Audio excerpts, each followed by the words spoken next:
and welcome to my channel. This is Rhodochrosite. In today's video, we are going to figure out what kinds of careers suit you best. So all you have to do is pick group 1, 2, 3, or 4. I'll show you them up close in a second. And then just go to the description where you can find the timestamps and you can hop to your reading. So I will see you there. So if you need to see them up close, group 1 is 5 cents Canadian coin from 2018 with a little beaver on it.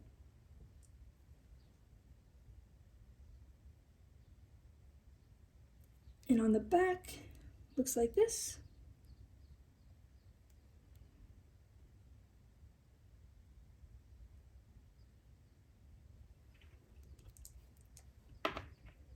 Group 2 is 1 franc from 1991 with, I believe, an olive branch on it. Here's the back.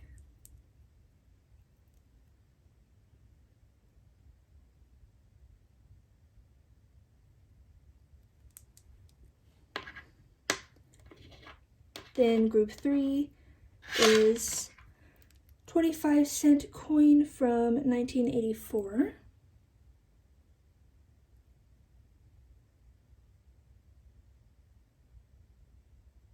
Here's the back.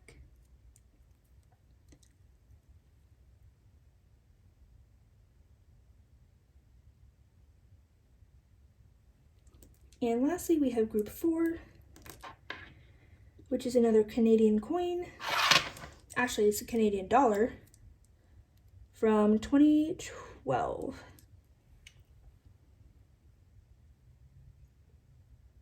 Little like duck on it. Cute little duck. Here's the back. All right. So go ahead and pick your group and I will see you there. Hello group 1 and welcome to your reading. If you chose the 5-cent Canadian coin from 2018, this will be your reading.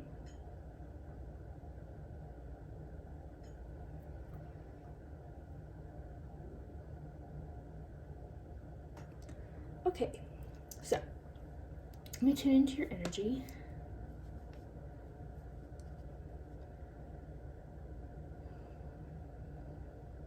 So right off the bat, I mean, you got a freaking beaver here. So it makes me think that, first of all, you're a very hard worker. And it feels like I get the sense that you like to work hard and you have no problem working hard if it's something that you want to do. Like if it's something you're interested in, something you're passionate about, or for one reason or another, you want to do the work, then you have no problem putting in hard work. A lot of effort, sustainably, I'm hearing. And I also think that you are a, what do I want to say, creator or builder. I feel like maybe, well, yeah, a creator. I feel like for some of you, it could be more creating, let's say, like creative projects. And for some of you, I think it could be literally you like to build, like construction or carpentry or something like that. But in any case, you like to, what is it? Create something from the ground up is what I'm hearing. Okay, so cool. Let's put you up there. Okay, so we are going to start out by doing an energy check, of course. I don't like doing readings without energy checks, personally. So we are going to figure out what are your interests and passions.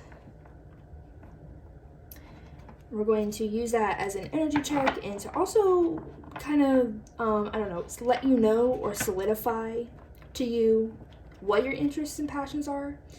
Because, you know, sometimes we have many interests and many passions.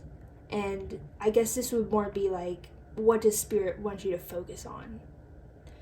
Yeah. So, Or if you're not quite sure, what exactly am I interested in? What exactly am I passionate about? Then hopefully if you hear it here, you're like, oh yeah, that's right. But if you hear it and you're like, no, I'm not interested in that, then maybe this is not your group. But that is the whole point of an energy check. Okay, I'm really being called to point this card out, actually. It's like really, I don't know, calling out to me. Wheel of vitriol. Wait, how do you say that? Vitriol? I think so. So I'll keep that in mind. Okay. So Spirit, can you please tell me what, for group 1, what are their interests and passions? I'm hearing that you like to create things that make a statement. For example, if you were, this is coming to mind, if you were an architect, then you wouldn't want to like create something so dull or subtle or commonplace. You would want to create something that's like catches people's eyes and is like, whoa, look at that building, it's so interesting. That kind of thing. Something that's loud and makes a statement. Okay, so what are your interests and passions for group 1? Interests and passions for group 1.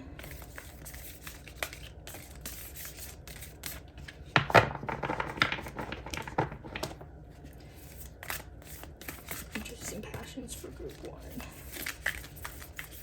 I might just pick some cards today. Like, usually I wait for them to fall out, but I'm kind of in a mood to just pick them. I don't know. We'll see what happens. I do feel like you're a person that really likes to be on the go. Like you always want to be doing something. You don't like to sit around and, I'm hearing, waste time. Whatever that might mean to you personally. Whoa! Come back! Come back! Oh yeah! Okay. You have reddening. Let's get like a couple more. This guy wants to come out. Lightning.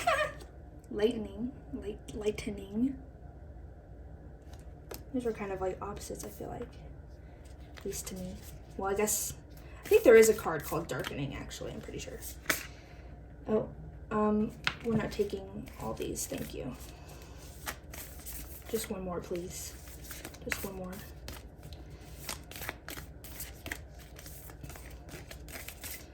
Yeah, there definitely is a card called the Darkening. Not the Darkening, just Darkening. Thank you. And we got Glass. All right.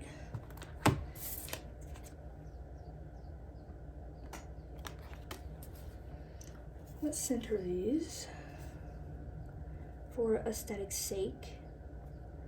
I gotta say, doing this reading is kind of like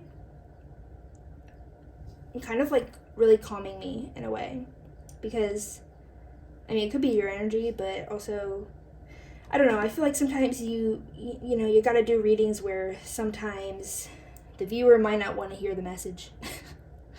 It's not always you don't always get a message that you want to hear necessarily. But I feel like in this reading, it's not really like that. It's not the kind of reading that would do that. But yeah, anyways, little tangent there. We got lots of circles here, lots of circles. I think you do have, I could definitely see you having a passion for building, like building things out of wood, building houses. Yeah. Definitely building in some way. And if it's not like carpentry or construction, then, or like architecture, something like that, then it could be like crafting.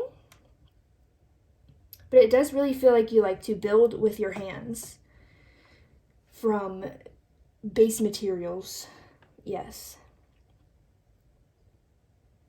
I am getting much more of that, rather than, for example, creating digitally, which it could be. I'm not saying that this isn't your group if you don't do this, but I think you could say it's definitely your group if you like to really work with your hands.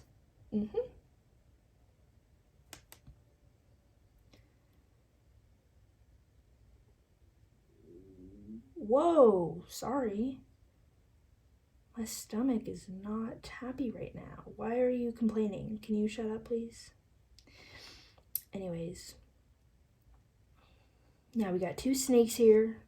So many circles. Really being drawn to all these X's as well.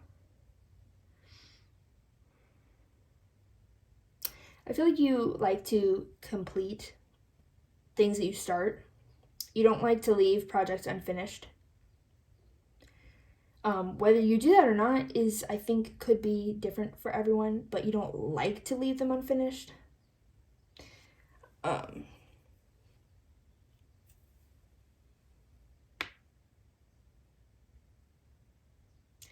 So your interests and passions. What else? Sorry, my stomach is distracting me a little. I don't want it to be freaking making so much noise the whole time, so hopefully it'll calm down. So Spirit, can you tell me about Group 1's interests and passions? I'm hearing that you, kind of what I was saying before with that oil of vitriol card, I think that's how you say it, maybe. I think that you do like to make a statement, and like you sort of like to play with people's emotions, and I don't mean that in a bad way. Like that sounds bad, but I don't mean it in a bad way. I'm not saying you're manipulative or something. No. What I'm saying is that, like, for example, if you are an artist, let's say you're a painter, you like to make paintings that really invoke people's emotions. And I'm feeling like all kinds of emotions, whether that be really light, happy, joy, calmness, serenity, or whether that be anger and darkness and jealousy and envy, and it's kind of the same thing, but I got both words. You really like to invoke people's emotions. And I get the sense of you like to bring them to the surface. You like to bring people's emotions to their attention. For example, if they were burying down that they were still grieving a loss, just random example, you would like to, like, through your whatever you like to create, help them realize, oh, I still need to grieve more, so that they can like process their emotions and then move on, you know?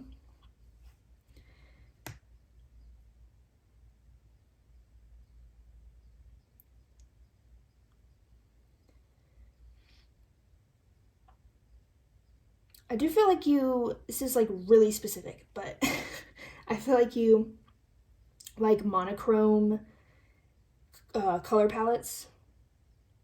And whatever you do, you might use a lot of monochrome. Doesn't have to be, though. I mean, that's not going to apply to everyone. That's so specific.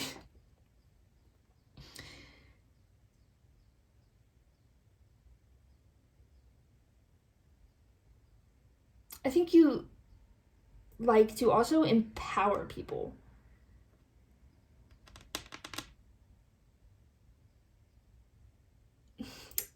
It's kind of through their emotions, but also about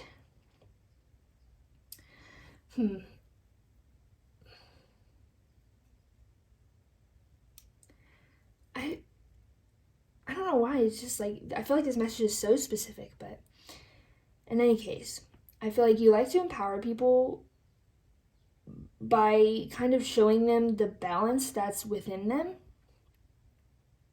showing them almost like how to balance their light and dark sides or attributes, how to balance like their emotions, how to process their emotions, and how to leverage them. I'm hearing leverage them to benefit yourself, not you, the person that you're helping. leveraging their emotions to benefit themselves. There we go. I do feel like you really enjoy quiet and like serenity, like especially this image here of like the sunset on the lake is making me think that, along with just the general vibes I was getting.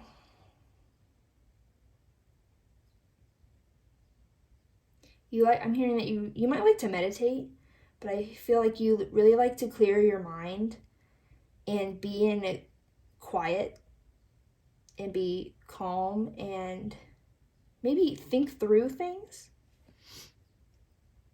Yeah.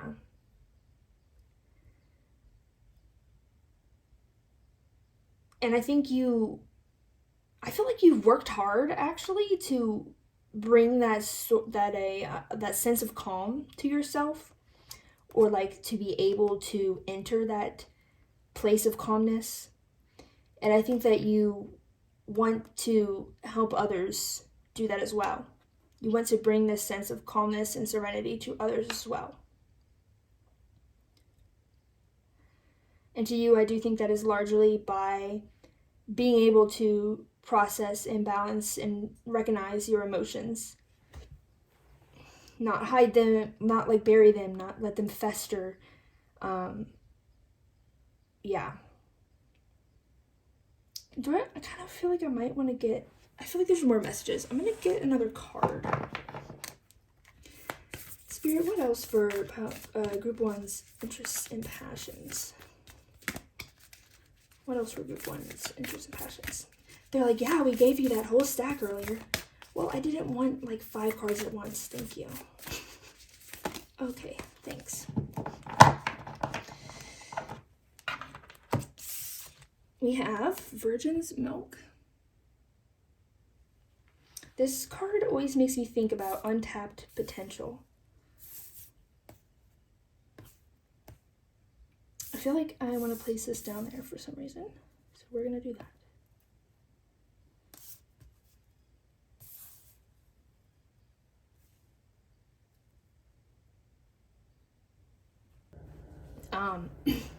This card represents what really drives you.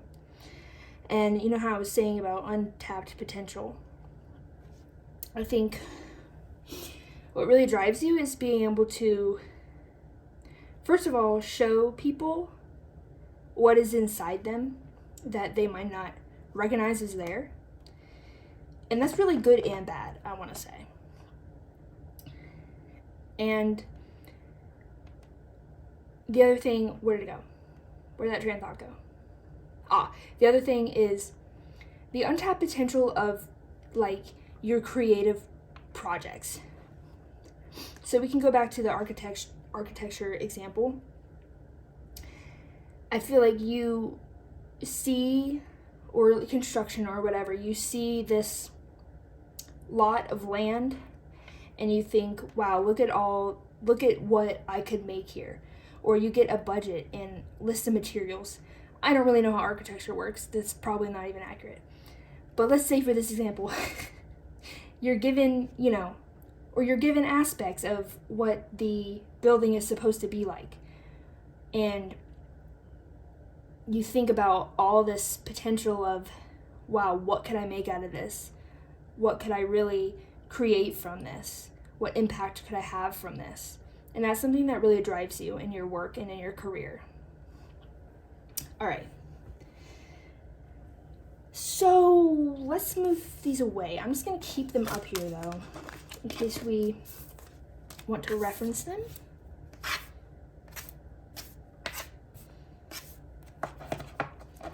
I tried to get a desk pad for my desk, but I didn't get around to ordering it. I need to do that. So now, if that sounds like you, then congratulations, you probably found your group. Oh, and I did want to mention that even if this group resonates for you, you feel free to check out the other groups too, because there could be messages in the other ones too. But yeah, let's move into what career suits you. So we are going to look at a general kind of overview first of what kind of career suits you, and then we're going to go into 5 kind of little subsections, which I'm just going to get a tarot card for each of those, and we'll kind of paint a picture with the details and the overview. If you're curious about this particular deck, it's my Romance Trope Oracle deck. I will be doing, I'm pretty sure I'm going to do a Kickstarter for this, so look out for that. But yeah, I have this printed, and I just want to specify that obviously we're talking about career. This is not a romantic situation, but this deck applies to any kind of situation. It just happens to be romance tropes. So, anyways. But it applies to whatever the heck you want it to apply to. So, Spirit, can you give us a general overview of what careers suit Group 1?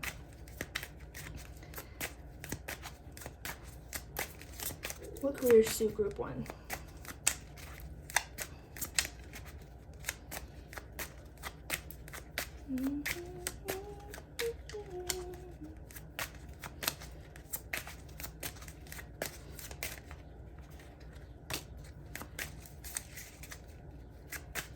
What else? Maybe like 2 or 3 more cards? 2 or 3 more cards? Yeah. I think probably 2 more. That would fit better. Well, whatever you want, Spirit. 2 or 3.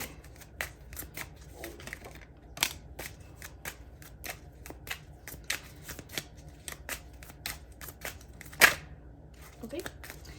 What else? 1 or 2 more cards, please. For what careers suit Group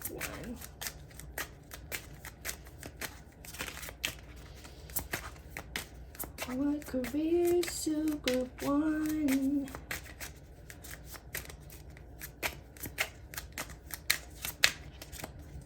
Yeah, it's kind of nice to not have to deal with like the drama of like romance readings. I mean, they can be nice, but sometimes, I'm sure you know, they can get dramatic. And they can get heavy. But this isn't a heavy topic, so it's quite nice sometimes to just do something like this. Okay. Just 1 more card, please. 1 more card. Thank you. Okay. I'm going to put you right here. Okay. So we got teacher and student.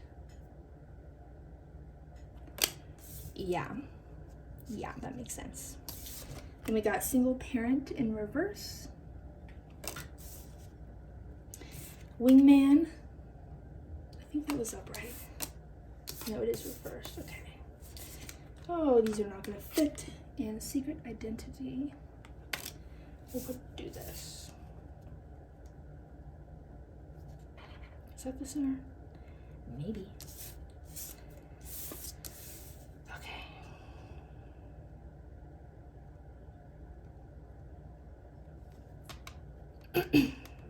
So generally, let me get a little sense of generally what's going on, and then we'll pull the little subsections.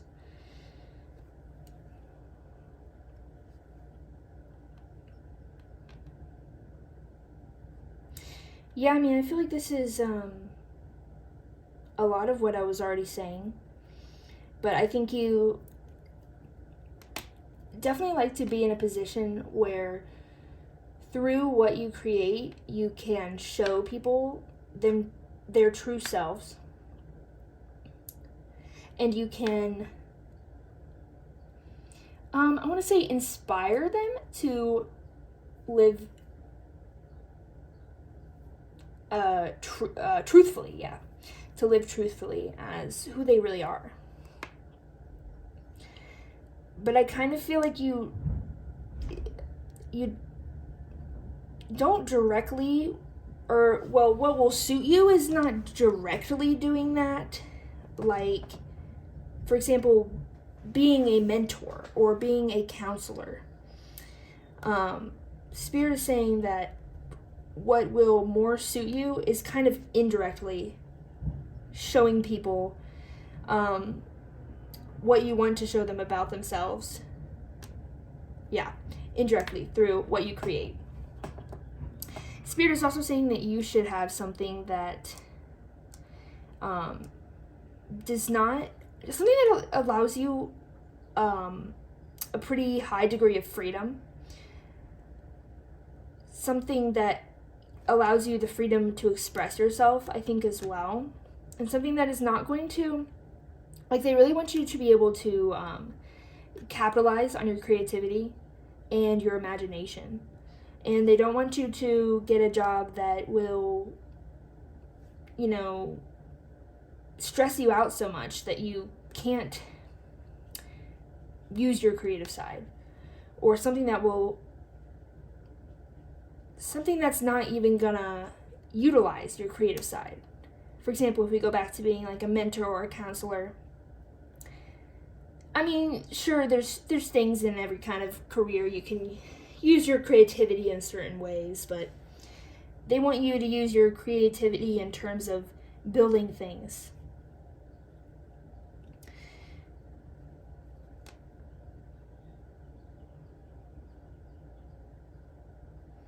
And I think they also, they want you to, they think what will suit you is something that's more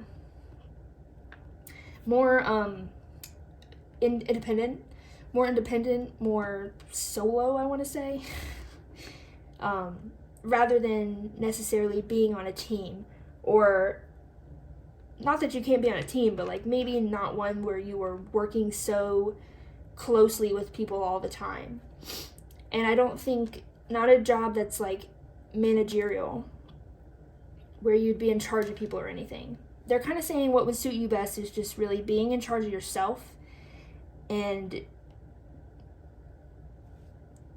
like only being in charge of what you're doing, just worrying about yourself and worrying about how you, focusing on how what you are creating can make a positive impact. And specifically that positive impact that you want to have on others surrounding the empowerment and truthful nature. Yes. Okay. So now we kind of got the overview. Let's go into these little subsections. We will use the Hermetic Tarot for this.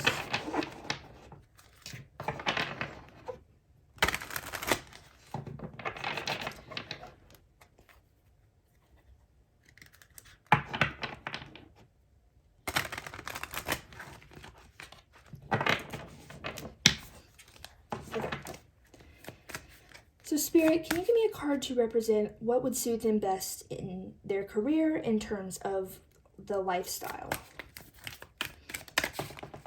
What would suit them best in terms of the lifestyle, their lifestyle, in regards to their career? Thank you. Then can you give me a card for what work tasks would suit them best? What work tasks would suit them best? Thank you. Next, what education or training would suit them?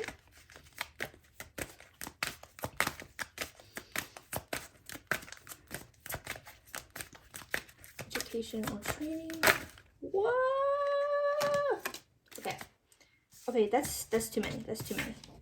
I don't want 3, please. How about just 1? Just 1, please. For their education and training.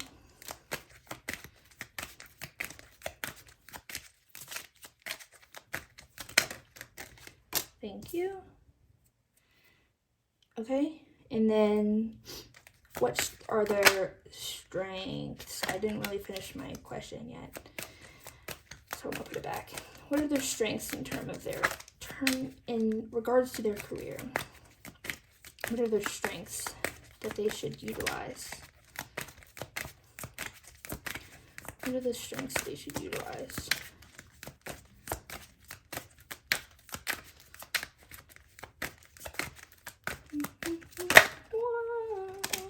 Thank you. Yeah, okay, that came out anyways. Wait, let me make sure. Was I reverse or upright? Okay, I was reversed. I thought so. And then one more, which is just like a freebie for whatever Spirit wants to say. Freebie section, Spirit. That was quick. Thank you. Okay.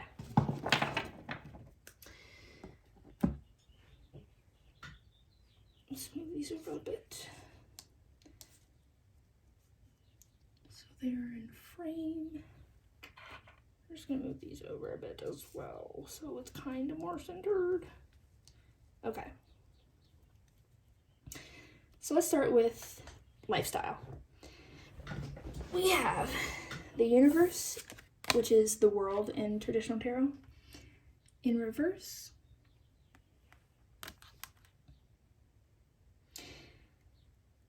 Yeah, I feel like they really don't want you to take on a lot. They kind of want you to do something more simple that won't stress you out, won't bog you down, that you won't be like trying to juggle too many tasks or too many aspects of a job at once. In terms of your lifestyle as well. Like they wouldn't want you to, for example, be a manager in like a lot of managers have to work a ton, you know, and they have to bring their work a lot outside of work. They have to bring it into their like personal time as well. Spirit saying that wouldn't suit you. Yeah, they kind of just want you to do something that's simple in terms of your lifestyle will not, will not restrain you. They want you to be able to, I'm hearing, still have energy outside of work. So maybe don't do a job that's going to, you know, work you to the bone. What else? Anything else? They also don't want the job to, which, I mean, I kind of said that, but like complicate your mental world, which I was kind of talking about with the stress and stuff and such, but yeah, just something more simple that you can really keep your work life and your home life separate, and they won't bleed into one another. Okay? Anything else for that?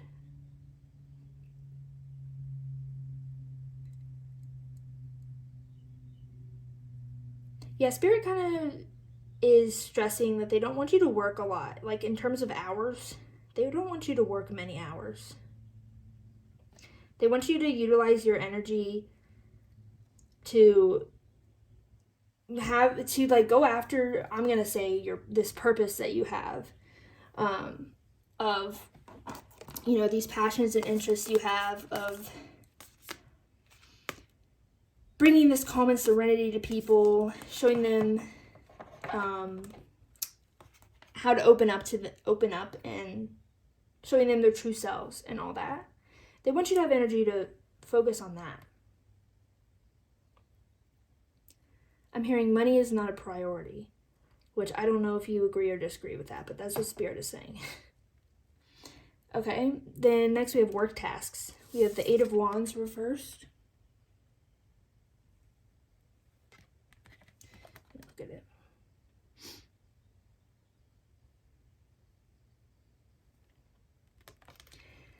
Yeah, this again is just making me think more simple things.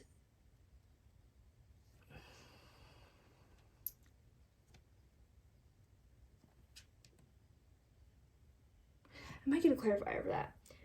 But I think they are encouraging you to, in terms of tasks, do things, find a job that will give you more tasks that you can do solo. That you don't have to, you don't have to really rely on too many others or rely on others too often to get your own tasks done.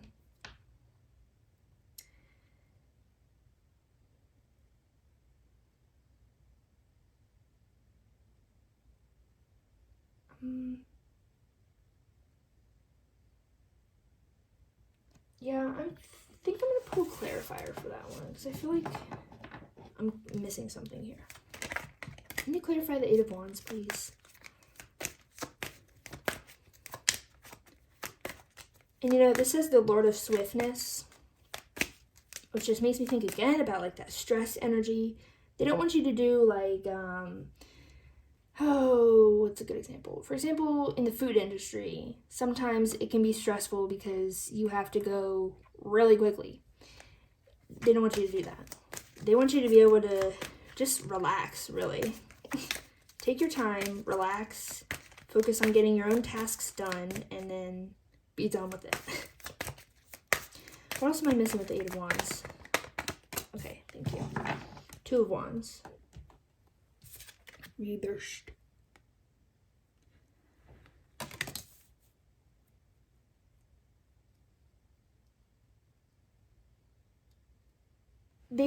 I think they're even saying like these tasks that you have to do, if you can be lower down on the rung so that you have like, for example, if you are doing data collection and you know, you put all the data in the software, in the spreadsheet, and you do whatever you do, and then you would have someone check that.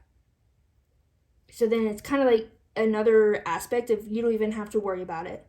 You know, not that you should frivolously do your task, but you do your task, you focus on your task, and then you can also have that ease of mind that the person above you, your manager or your boss or whatever, is going to check over your work and make sure that it's all good.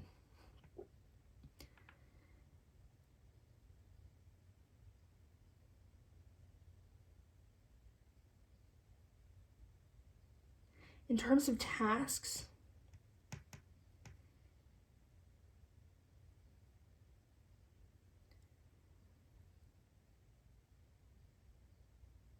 yeah, I'm trying to get a feel of, I was kind of trying to figure out whether or not they wanted you to do a more like, for example, office job or a more hands-on building job or something. But not necessarily getting that. I don't know. It's like there's pieces, but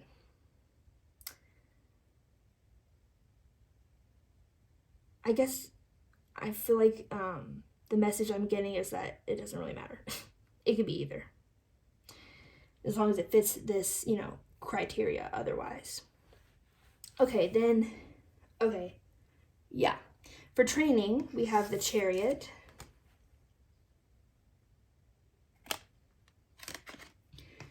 This is telling me that maybe don't even go to college. I mean, unless that's something you want to do, obviously. But Spirit's saying that I think it would be more beneficial if you can do, sorry, one second. It would be more beneficial to you if you can do a job that you can kind of just like start. For example, if you can, rather than going to college and getting like a degree in engineering and becoming an engineer, they would rather you do, well, they're saying what suits you best is a job that you could do like an apprenticeship. For example, if you wanted to be like an electrician, maybe you could just learn on the job kind of deal. So I'm not sure the exact, yeah, I'm pretty sure you can do that for electrician. I know you can do that for like carpentry. But those kind of trades where, you know, maybe you even go to like a trade school, or maybe you can, they're saying what would be best is if you can kind of just like go for it and you can just start. So something like on-the-job training would probably be your best bet. Or something that, you know, if you already went to school or you already went through some kind of training, maybe do that because you already are ready to go. Okay, then we have strengths that you should utilize. And we have the Queen of Cups in reverse. Yeah, I feel like they're really just saying that they want you to save your emotional capacity. I don't know why I said it like that. Capacity? Your emotional capacity for this other purpose that you have. And I guess they're saying that that's could be tied to your work in terms of things you work on, like for example personal projects or something, but not necessarily tied to your actual like career or like the way you make money, at least for now, because personal projects can always turn into your career or whatever, which I could definitely see that happening. Yeah, I could definitely see that happening in spirits, just kind of like just do something that will pay the bills right now so you can focus on that other purpose. Yeah, this is kind of a repeating message, but this is your strength.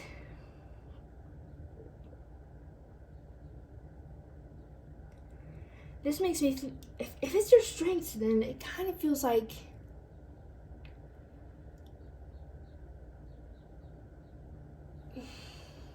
how do I want to say? They almost just don't want you to be very emotional, but they're saying that your strength either is your emotions, or could also be your strength is the ability to kind of quell those emotions, or like, for example, if you're having a bad day, let's say you're at a customer service job, you're having a bad day, but you have the ability to be like, okay, let me just, put that in a box in my brain and we'll think about the issues later. Right now, let me just put on my customer service smile and, do my job. Something kind of like that. Yeah. They're saying that's your strength, is your ability to kind of really control your emotions and almost to get into that calm state I was talking about. So a customer service job could be good, or any kind of job that you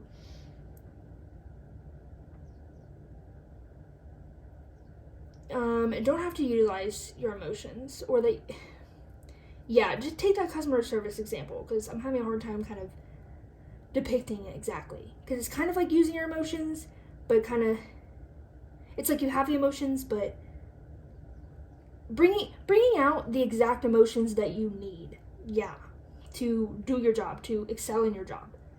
Bringing out the exact emotions you need. That's what I want to say. Okay, and then the free one, we have the Ace of Pentacles, which, that's exciting. That's exciting. So, I don't know, this makes me think this is like the freebie one, where Spirit can say whatever they want. And I feel like they're saying that there is another opportunity that's going to suit you better than whatever you're currently doing, or whatever they want you to like do in what's the word, like in the meantime, interim,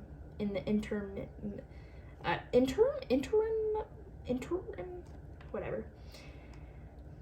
Yeah, they're kind of saying like, you know what, we just want you to do something now so that you can meet your needs and you can focus on, so that then you can like focus on these other opportunities that we're going to bring you. And this does give me like a big feeling of like success monetarily. So I wouldn't say you would be necessarily wanting for money. Is that the expression? You wouldn't be like at a real loss for money, which you could be now, or maybe like in the meantime with whatever job you take until you get to that point. But they're kind of saying the job you should do right now is like not the end goal. Yeah. Okay, let's go ahead and get you some advice from Spirit. This is a new deck of mine, so exciting. It's called the Divine Nature Oracle, I believe.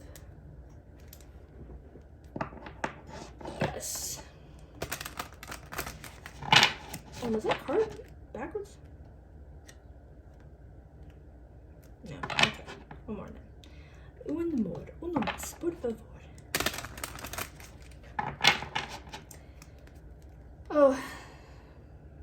to take reversals in this deck.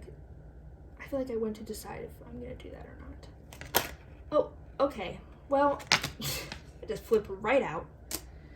Transform. What other advice do you have for group 1?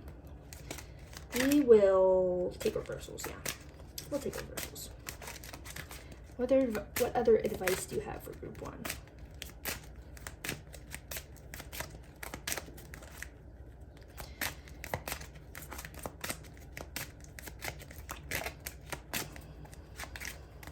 Is that it? Okay, that's it. I just want to focus on this. So we have number 12, transform.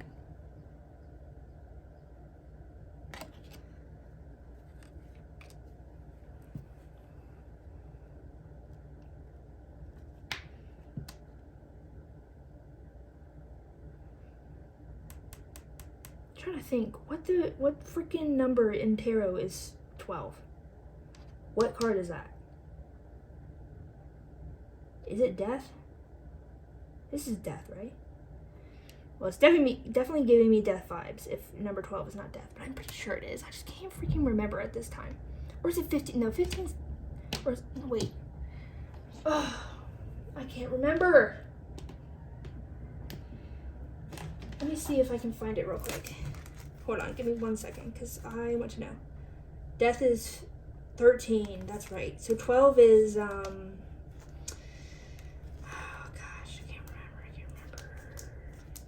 well, in any case, this isn't tarot anyways. It's an oracle card. I don't know why I'm like so focused on that. But this really makes me think of the death card.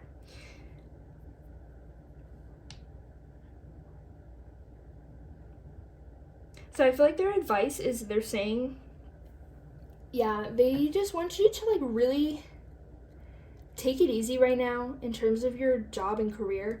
Take it easy right now, or I want to say specifically the way you make money right now. Just meet your base needs right now in terms of money. You know, just like work just as much as you need to work to get just as much money as you need so that you can really focus on really being called to this opportunity. It could be an opportunity you're creating.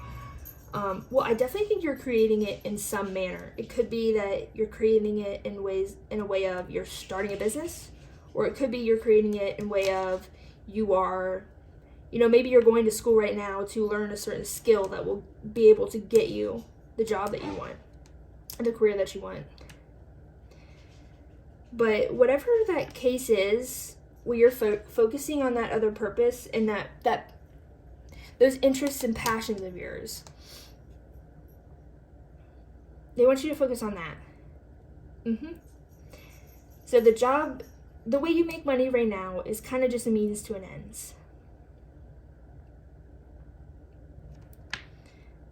What else?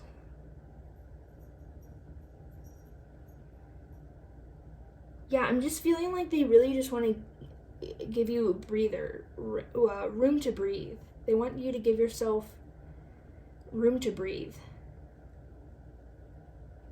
I could also see that you could be going through a lot right now, like really in any aspect of your life, but like emotionally, I feel like you may be going through a lot right now, and they don't want your job, if that's the case, they don't want your job to add to that stress or despair at all. I'm also hearing that if that's the case, they want you to use your job as an escape from that. Yeah, so maybe kind of like a way to focus on something else, or a way to, you know, a job can be a good quote-unquote distraction. And I don't mean distraction in the way of, oh, we need to ignore our problems. No. But when we have emotional problems or any other kind of problem in our life, we don't need to spend 100% of our emotional capacity and mental capacity. Yeah? Hi, Jess. You got a haircut. I see. Hi, baby.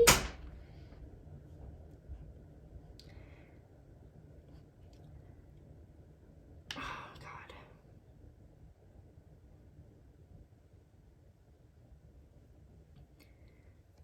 So when we're dealing with certain things in life, our problems, when we're dealing with our problems, we don't need to spend 100% of our time and energy and our capacity to... God damn it. Hold on. Hi, Jack. Get in bed. Come on. Get in bed. Well, you want to go out? Go inside. Go on.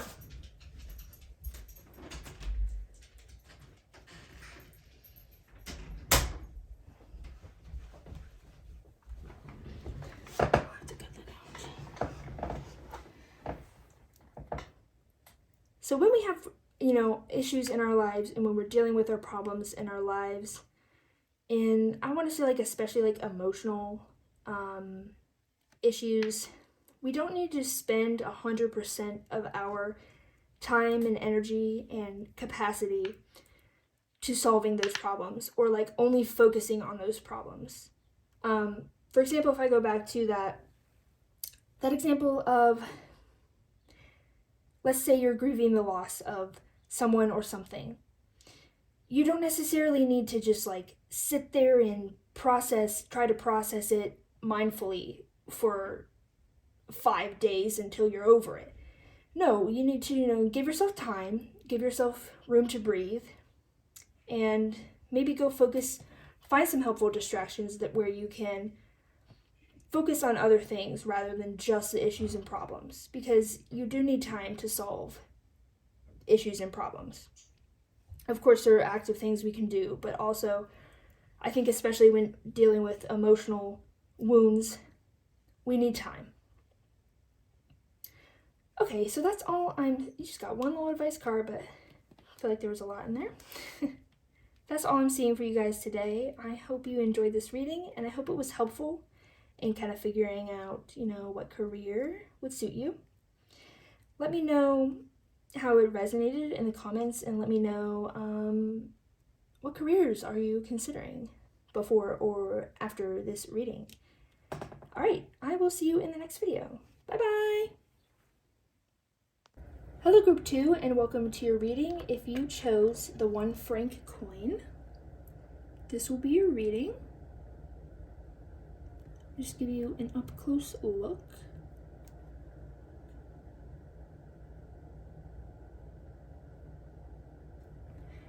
So, what I get off the bat from this coin is that you are a peacekeeper, first of all. And I think you do that in the way of that you are you avoid conflict.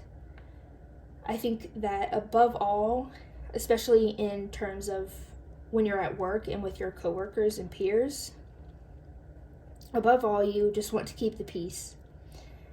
You would not be someone to, if you had difficult coworkers or you had arguments or disagreements, you would just kind of brush things under the rug, or, rather I want to say misunderstandings or different points of view. Because I think you would do everything you could do to let it not get to the point of having an argument. I think you would just brush things under the rug and overlook things, and yeah. I do also get, I get the feeling that you're very intelligent and very quick-witted, and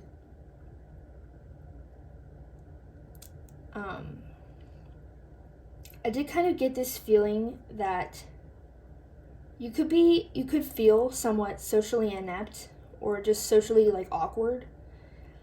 And I think that might be part of why you try to avoid, uncomfortable social situations. Or you could just not like uncomfortable social situations because, I get that. They're called uncomfortable for a reason.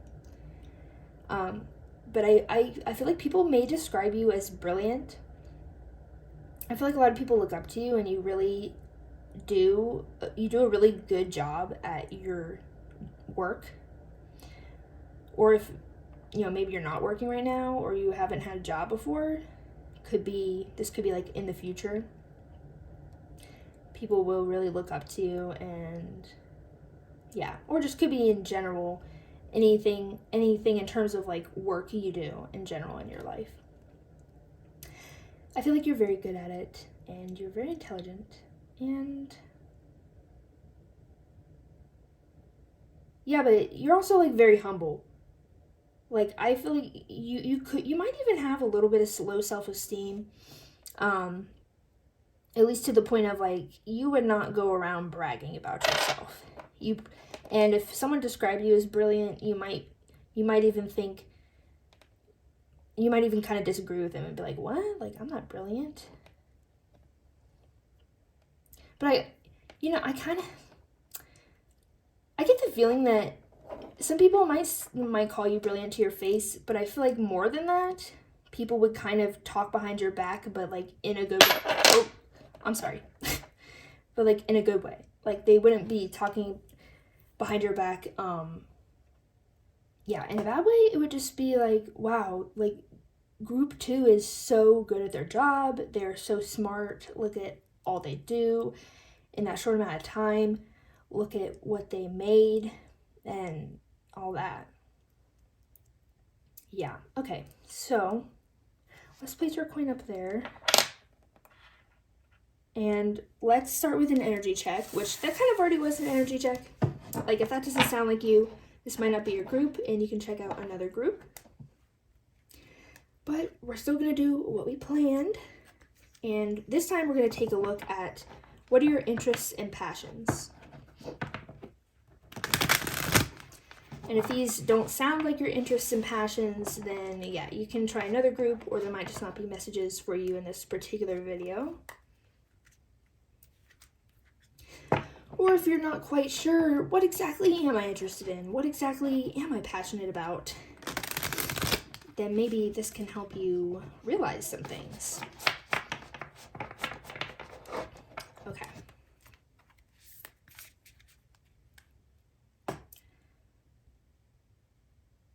Oh, I'm getting some message. What was that message, Spirit? There's something about viewing things very black and white.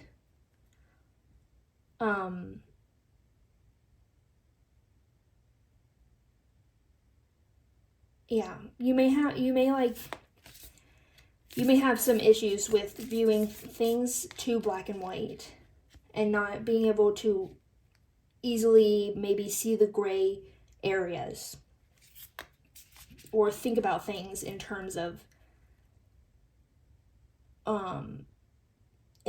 things not being, you know, exactly this way or that way. Okay. I did not really explain that well.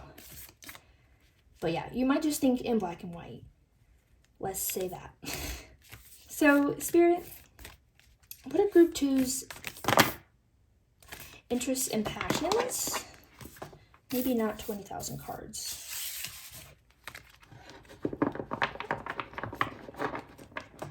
What are group 2's interests and passions? Just a few cards, please. Group 2's interests and passions.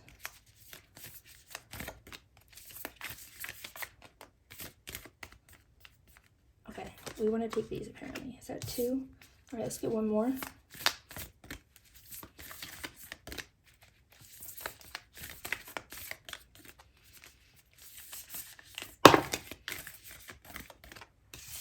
Okay, we'll take 2 more.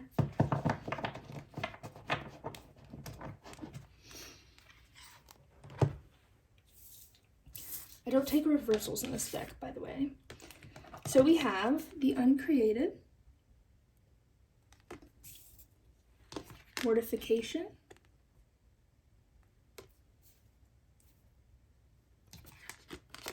Reddening, and Smoke.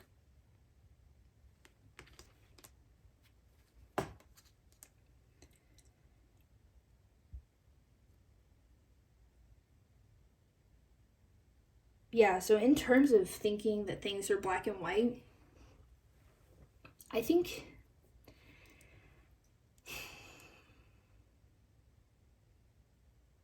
I feel like this could be like secretly, since it does feel like you prefer to avoid conflict. But I think that secretly, or maybe in a more gentle or subtle way, you want people or try to influence people to see the way that you see things. And yeah, I do get the feeling that you really want things to be black and white, and you want things to be clear cut and straightforward, and not really like confusing or muddled or up to interpretation.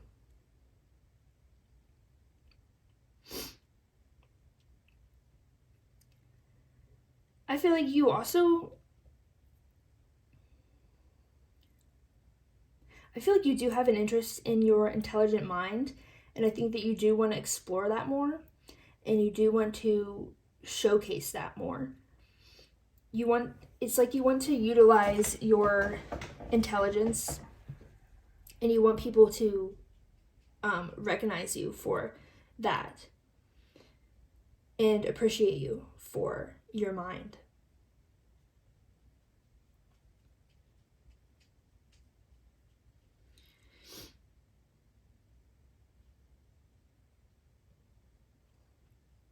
You may have an interest in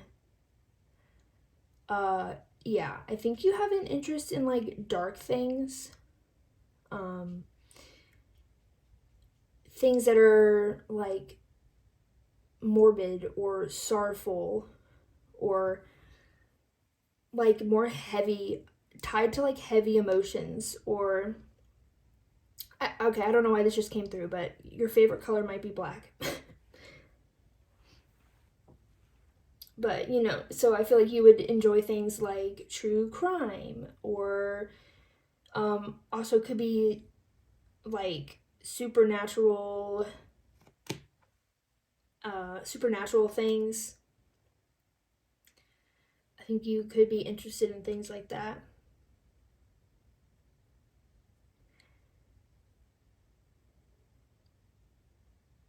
And it feels like you do have an interest on, you do want to understand people more on like a base level, which I'm not sure exactly what that means, a base level, but that's just what I heard.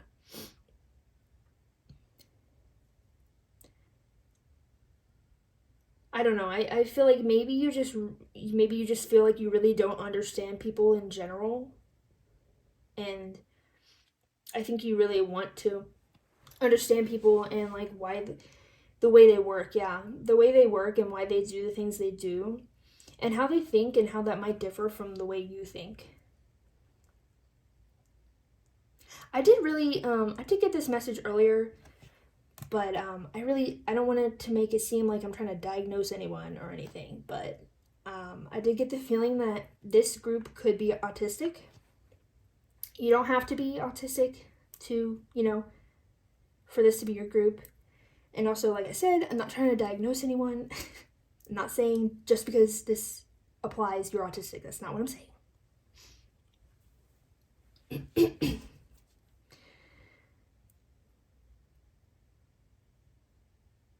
And I think you have this desire also to connect with these more difficult emotions. And I think that might be part of why you're more interested in like quote unquote dark things. And I don't mean dark as in like bad, just like yeah, what I already said. And I think that you have a desire to understand people. I think probably well, I get the sense that you understand yourself pretty well. But when it comes to like other people, I think that you want to understand them more, and you want to understand in terms of yourself. I think you just want to understand yourself more in terms of emotions.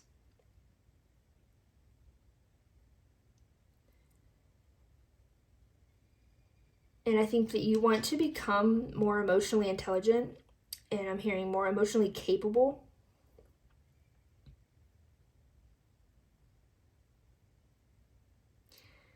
Yeah.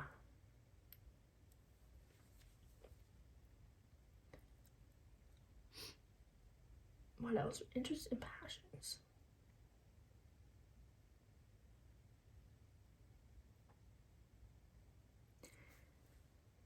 And I think there's like I think I've already said this, but basically I think there is a certain way that you view yourself in a very particular light, and you want others to view you through that lens as well. And right now you think that they don't view you that way. Or maybe, yeah.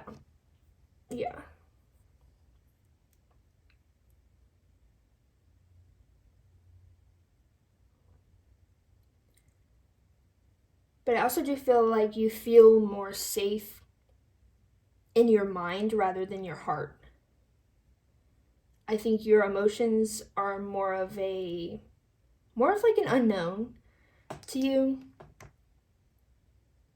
Whereas I think you know your mind very well, and you probably spend a lot of time in your mind.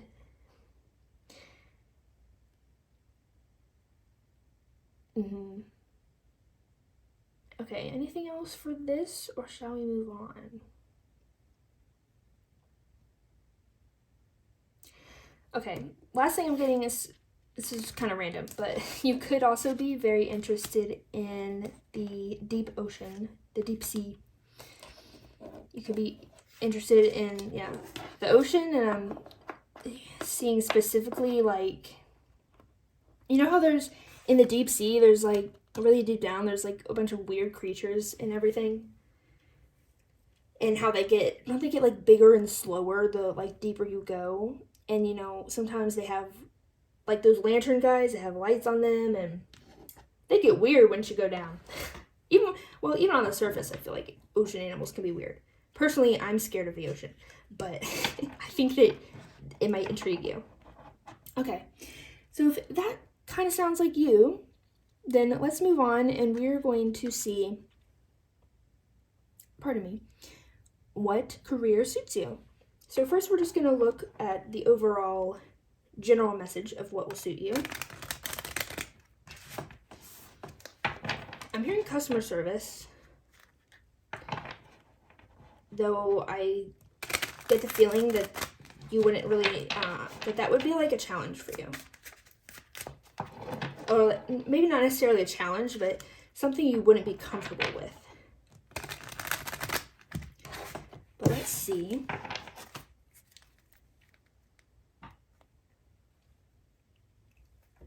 So Spirit, what kind of careers in general suit group 2? What in general will suit group 2 when it comes to their career?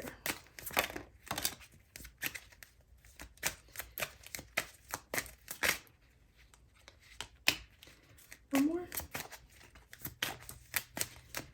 What would suit group 2 when it comes to their career?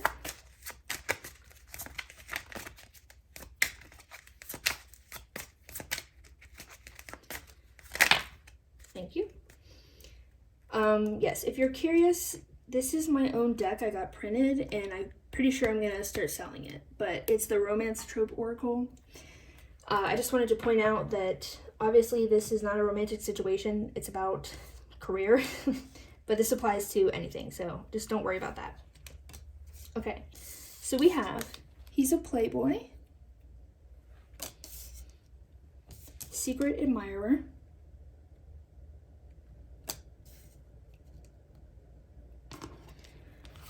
return to hometown, and runaway bride.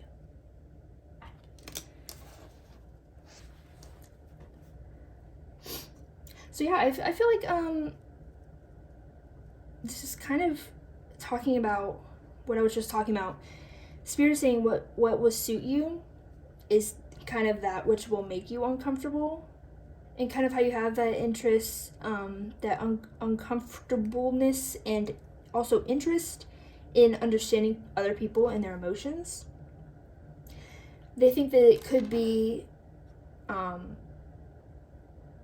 that a career could suit you if it would, why can't I talk? If it would set you up to be in a situation where you can do that, where you can get to know people better And I'm really, really heavily getting you working in healthcare.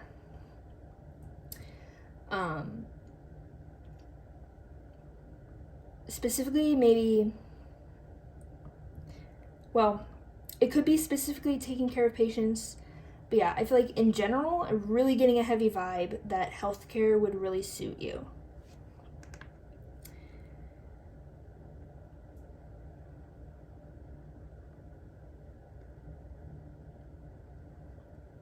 Yeah, and if not healthcare, then I think customer service could, I feel like healthcare would suit you more, but customer service would challenge you more.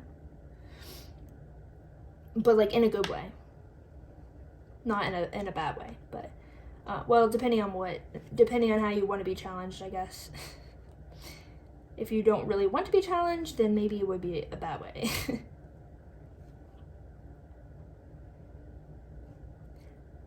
Yeah, I'm just getting such heavy healthcare vibes here, man. Somewhere where you can, it could also be mental health care. Doesn't have to be only like physical body stuff. But some position where you can interact with people, I'm hearing, and where you can practice your social skills. Where you can ease their mind, also ease their body. I'm getting physical therapists could be specifically, I mean, that's like really specific, but that could be for some of you guys a good option. I'm seeing like physical therapy or massage therapy.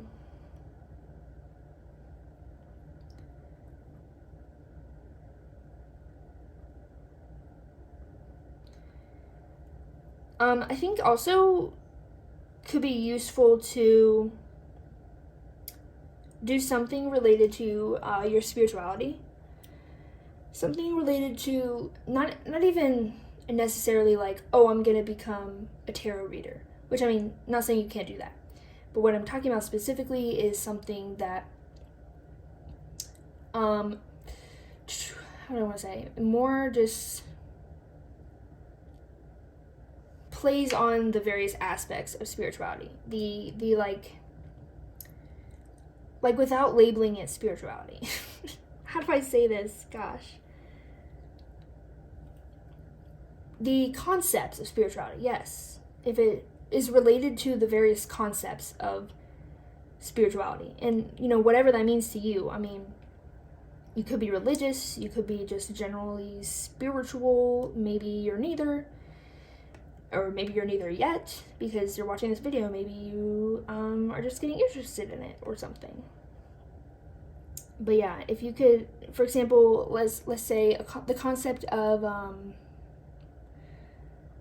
of keeping your vibration high, having a high like energy vibration.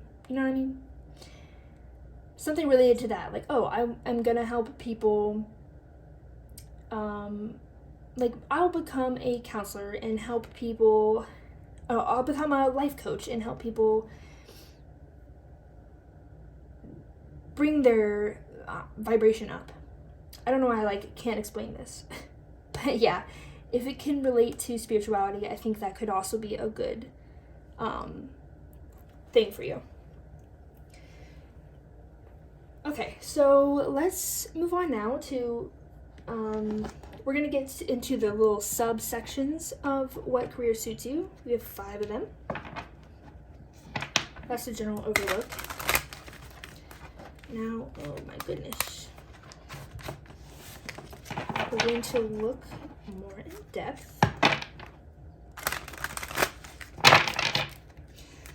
Okay, so first is lifestyle. What lifestyle suits group 2 in regards to their career? Yeah, I'm just literally getting such heavy healthcare vibes. So hopefully that's something you're interested in, because it would really suit you. And I do just want to say that the healthcare industry is like huge, okay? There's so many jobs, so many different kinds of jobs you can do. So just keep that in mind. So it doesn't mean you have to be like a doctor or a nurse or something. You could, but there's also like just so many different jobs related to the healthcare industry. So look into that if you're interested. Okay. So as far as the lifestyle for Group 2, in regards to a career, what lifestyle would suit them?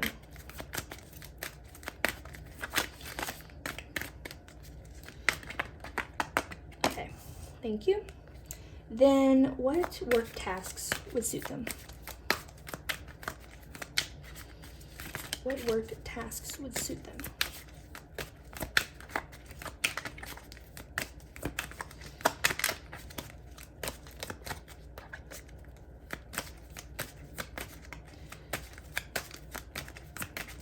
What work tasks would suit them?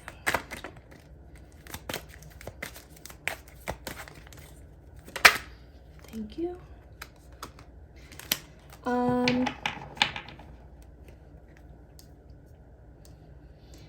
Next, what education or training would suit them? So Group 2, education and training.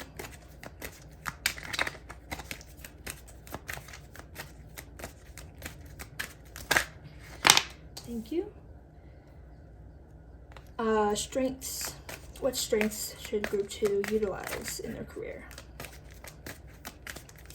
They're saying your mind, your intellect. Whoa, that was so loud. I apologize. I hate when that happens. And the last subsection is just freebie.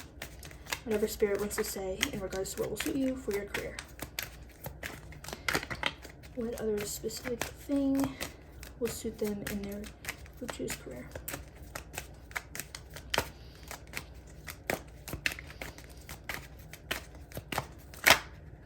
Thank you. Okay. Apparently I need to look at the back of the deck, which is 9 of Pentacles in reverse. Keep that in mind.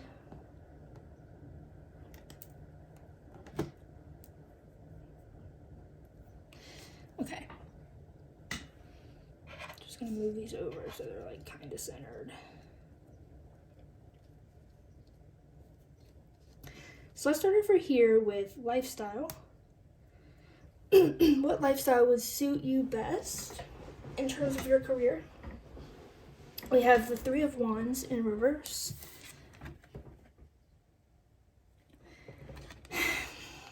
Feels like somewhere, something that won't easily cause conflict, which kind of makes sense because that's not something you like, I think. Something where you won't like easily get into conflict with customers or peers or higher ups or just anyone. So maybe not a really stressful environment, or like maybe not a customer service job where typically customers get very angry with the cashier or something, which a lot of customer service jobs, that can happen. For example, if you work at the airport, a lot of people are like really stressed and stuff, so they can be particularly aggressive or like particularly on edge when they travel. So maybe that wouldn't be the best thing that would suit you. But in terms of lifestyle,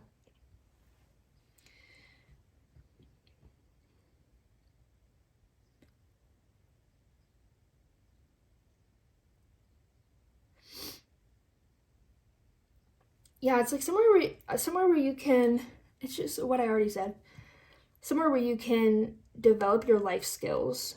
That's really key here. And I feel like they are saying it would suit you to work a lot. I'm just going to leave that up to interpretation, whatever a lot means to you. And yeah. Not that you have to, but they're saying that would suit you, apparently.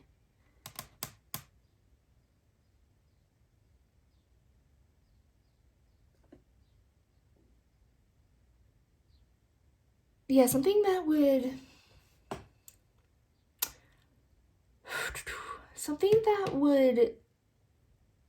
keep you on your toes in terms of lifestyle. So, for example, if you're a traveling nurse, you know, that's always changing.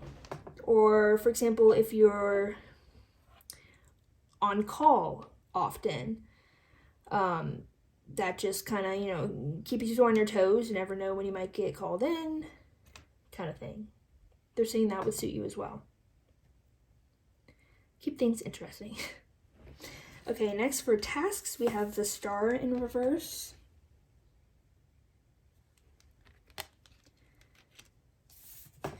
This.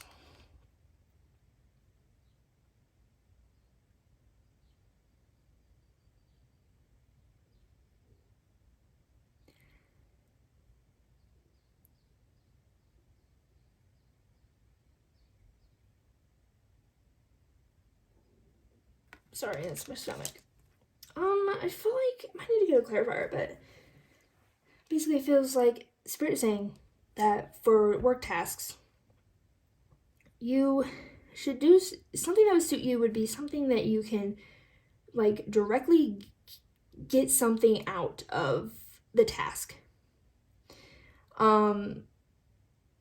For example, maybe they mean like a cleaning job, because you can get direct satisfaction out of when you clean, or at least some people do. Something, I guess, where you could see tangible results. That's what I'm feeling. Something where you could really see tangible results, and in particular, if you could see tangible results with people, like how you're directly impacting them. For example, the massage therapist job, if you could directly see, you know, you massage them and they're like, oh my god, I feel so much better, thank you, this was great, where you can directly kind of get that feedback or directly see how your work is impacting others. Next, we have education and training. I feel like, okay, yeah, this is really giving me the vibe of a job that you can always continue to learn in, or will always need to continue learning things for. For example, if we say a doctor, I'm just using all healthcare examples. But for example, if we use a doctor, they always need to be up to date on, you know, what are the new medical practices, what are the new just things that have come out that they need to know in terms of their specialty. And they're just always learning. Or like nurses do that too. I know that they're just always learning on the job. There's always new situations to encounter. You never stop learning.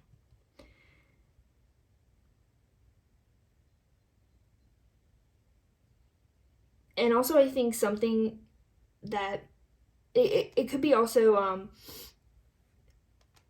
for example, if you go the doctor route, and it would be how many years of college is that? It's like many years of college. They're saying that that would suit you. It could be, yeah, learning, always just continuing to learn, or also could be like literally going to school for a long time. In whatever way you choose to learn, if you can always continue to learn or put a lot of effort and time into learning, yeah, they're saying that will suit you. Okay, next we have strengths. We have the Princess of Wands reversed.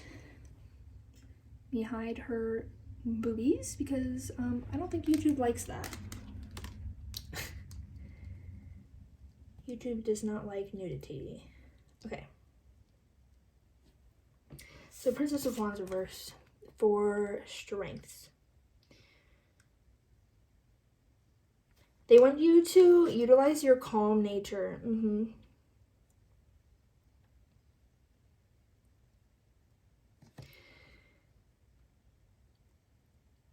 I feel like that ability, that like peacekeeper ability that you have, they want you to utilize that. And they want you to, they're saying that, they're indicating that your strength is this healing energy, I want to say. This healing energy. Oh, another example is if you became a Reiki practitioner, because that's like right up the alley of spiritual and working with people and kind of healthcare-ish, because you're, helping people physically and all. Yeah, that's a good example. But in any case, this like healing, calming, I want to say assured nature. I'm not quite sure what they mean by that, but assured nature and energy about you. They want you to utilize that to help people. I'm also hearing help situations. So maybe if you're not directly working with people, I'm hearing humanitarian. So if you were working with like, what do they call that? Like catastrophe relief or whatever it's called. Something like that could be good too. Okay, and then we have the Seven of Cups for their little freebie random subsection. So in terms of what would suit you in your career, we have Seven of Cups. Yeah, this kind of just brings me back to that feeling of,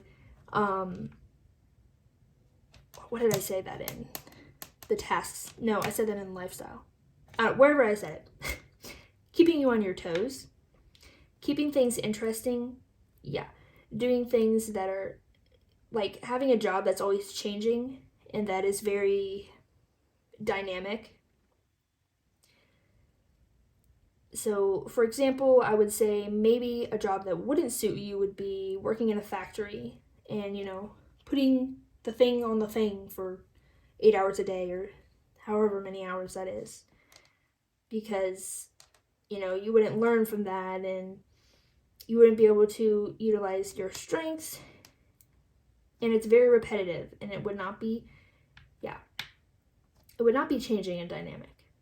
And I think they're saying that would suit you if it was changing and dynamic.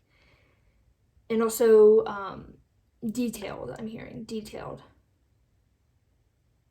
So maybe some kind of job that there's a lot of different aspects to it that you would need to learn and need to know and need to practice. Okay, cool. So now we're just going to finish off with some advice from Spirit. With my beautiful new Divine Nature deck. This is the Hermetic deck, by the way. I've had it that was my first deck I ever got. So, special to me. But it's also not, I wouldn't say it's extremely beginner friendly. So, it was kind of not the best choice to get for my first deck. But that's okay. Just a side note, if you, I have no idea if you have any interest in reading tarot for yourself or others, but if you do, and you haven't really begun yet, I would recommend starting with just the Rider-Waite or a deck that has very similar pictures to the Rider-Waite deck. So I feel like that's really like the simplest one you can do. Okay, that was random. Anyways, Spirit, what is the advice you have for group 2?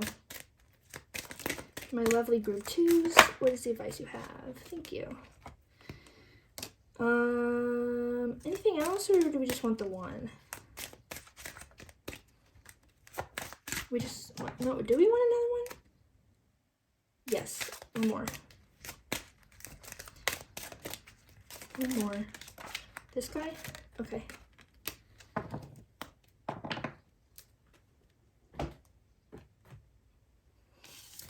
So we have Establish Sanctuary in reverse and Rewild Your Life. Yeah, I feel like essentially this is like really giving me the same message.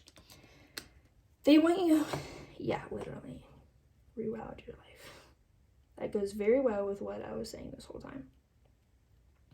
But they want you to really get out of your comfort zone.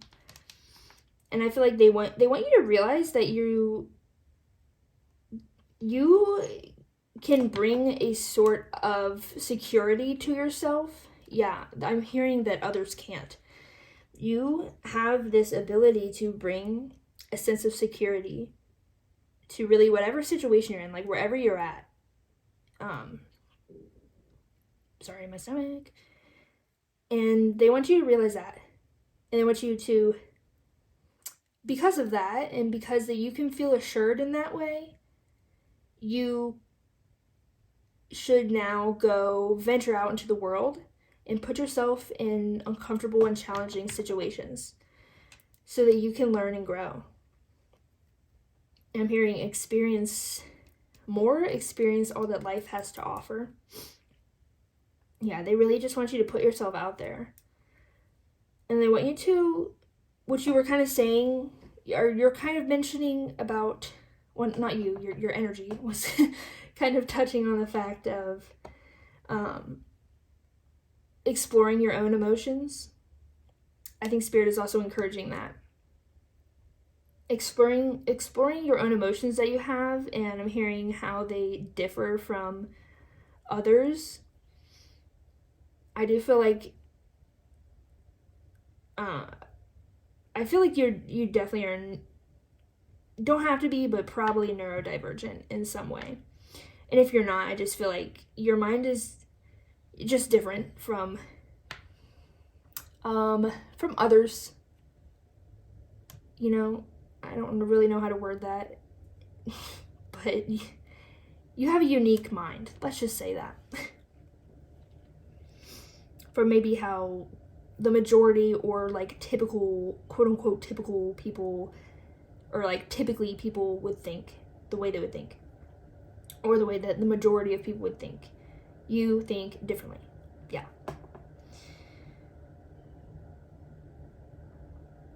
This is making me think of the Hermit too. I feel like you maybe could have been in a hermit mode, or you are in a hermit mode. And Spirit is encouraging you to use your job or career as a way to get out of that. And as a way to go get out and experience life. Yeah. Because they're saying, like, you're safe to do that.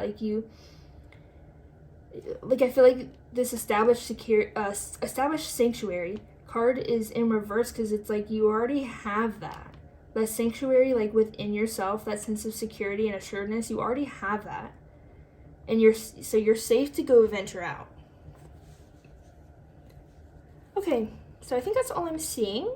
I hope you enjoyed this, and I hope it offered you some clarity and helped you figure out maybe where you want to go with your career, or, you know, assure you that you're on the right path, or whatever. So let me know in the comments how it resonated, and I don't know what you're thinking about for your career, or if you're already, you know, doing your career, what is it? I would be interested to know. And don't forget to give this video a like and subscribe to my channel if that's something you want to do. And I will see you in the next one. Bye-bye! Hello, Group 3, and welcome to your reading. If you chose this 25-cent, I think it's from the Netherlands, says Nederlanden. Probably really butchering that.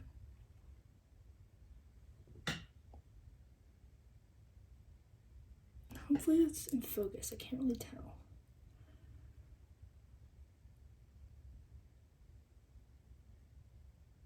But that's what it looks like if you chose this guy from 1984. Again, sorry if I'm butchering that.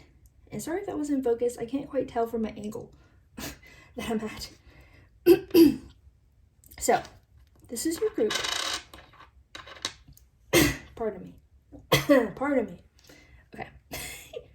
So, when I channeled your energy, oh, also, if you're coming from group 1 or 2, yeah, I have different nails because I'm filming this the next day, and my nails needed a change. But anyways,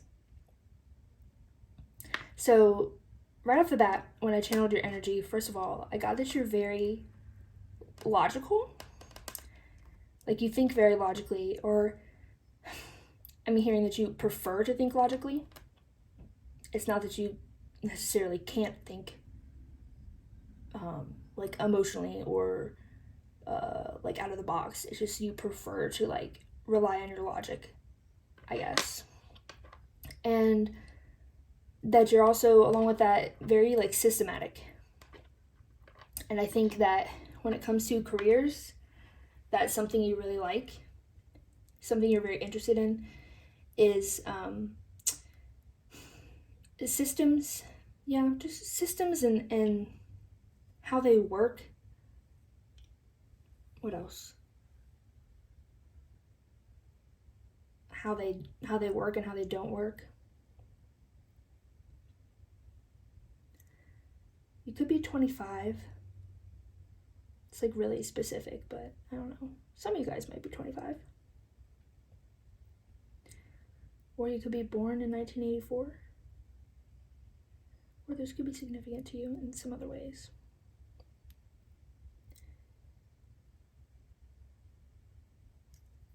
I also get this sense that you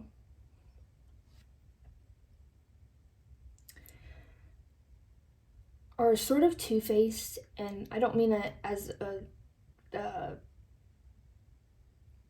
what's the freaking word? An insult. I forgot the word for that. I don't mean that as an insult. I'm just saying that I think you're two-faced in the way of you are very good at showing certain sides of yourself to certain people or certain groups or like in certain settings. For example, this gives me the feeling that you are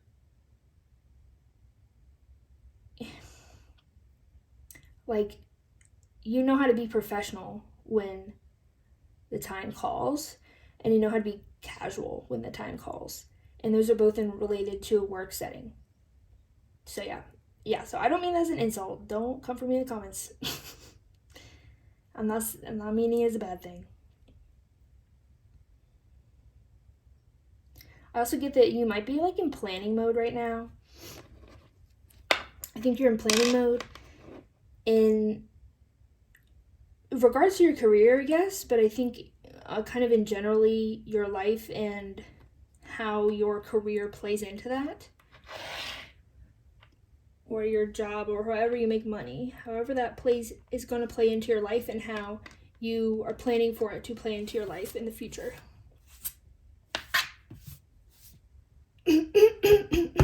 Okay, sorry, I just woke up not too long ago, but this is the best time for me to film because my house is most quiet in the morning.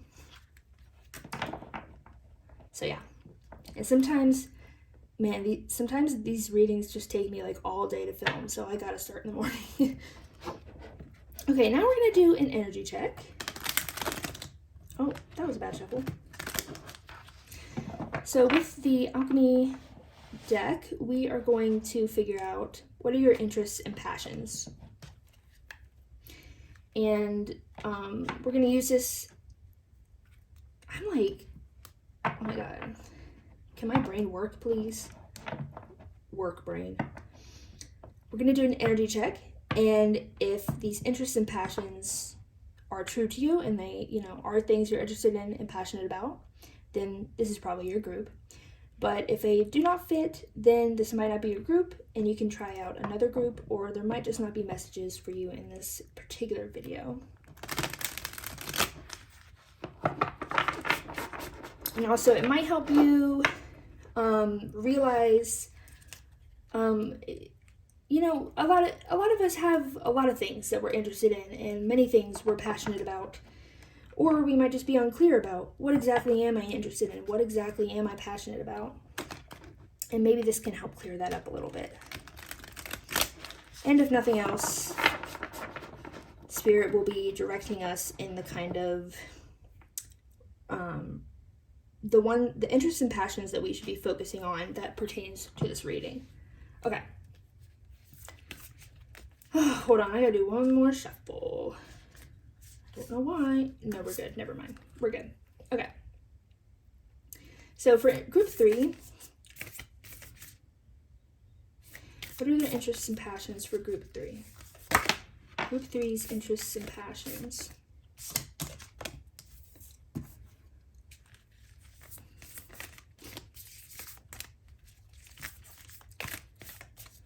Group 3's interests and passions.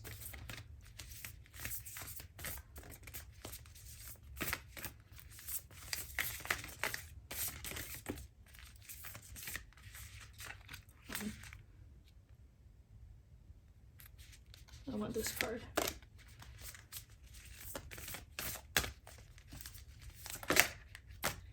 Maybe one more.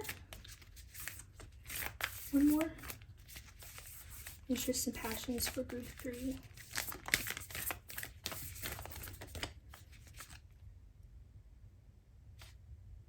No, we don't want that one. Just kidding. Interests and passions for group 3. Okay.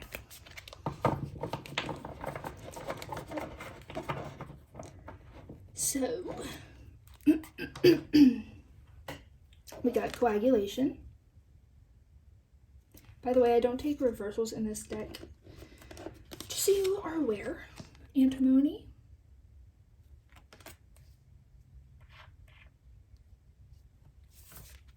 Separation. And lightning. Not lightning like thunder lightning, lightning like bleaching. Okay, how do I want to put these? Like that.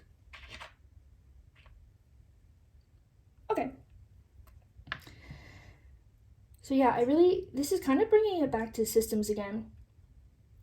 And Spirit is really emphasizing that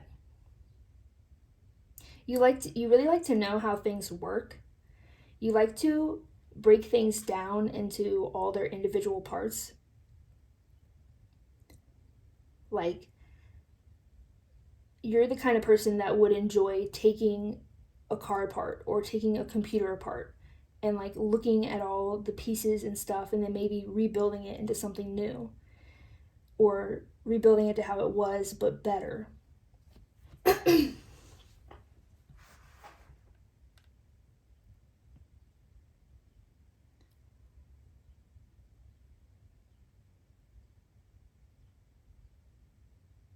Yeah, it's like you're really interested in how things come apart and how they work separately and as like units, and then how they come together and work as a whole. I'm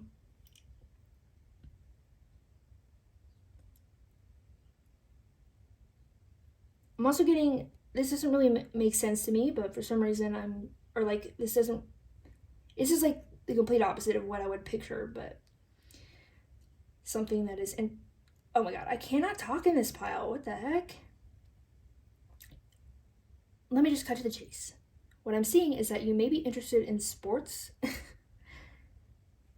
I don't know why I was having such a hard time saying that. But yeah, you don't have to be, I don't feel like that's for everyone, but some of you may be interested in sports.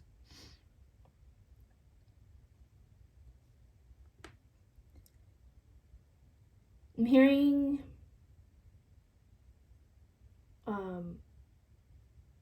what is that phrase? Weeding out the imperfections.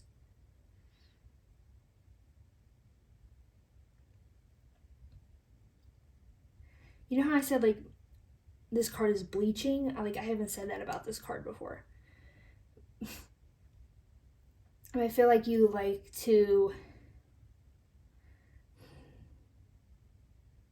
you're probably a perfectionist, and because I think you really like things to be perfect and like optimized. Yeah.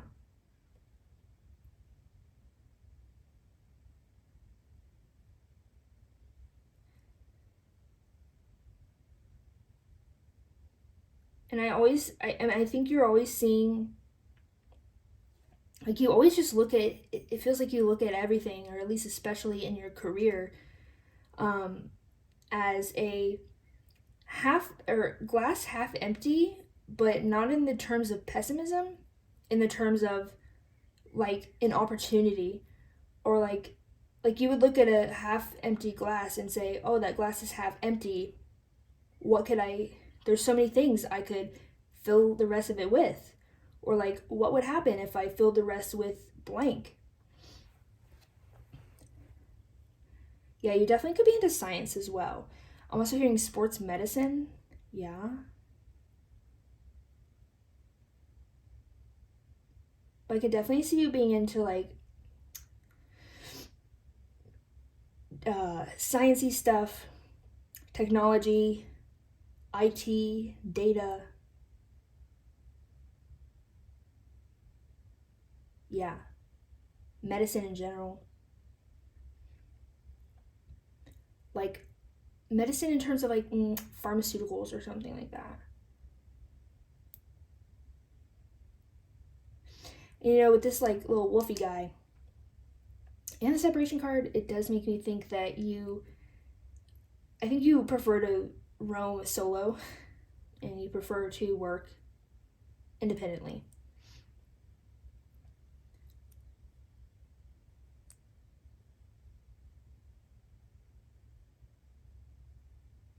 I feel like you're not against collaboration though. I think you just work best when I kind of feel like you work best when you have a balance of that. So when you can spend probably the majority of your time doing your work tasks on your own, and then kind of like coming together after and like bringing something to the table and sharing and collaborating in that way. What else?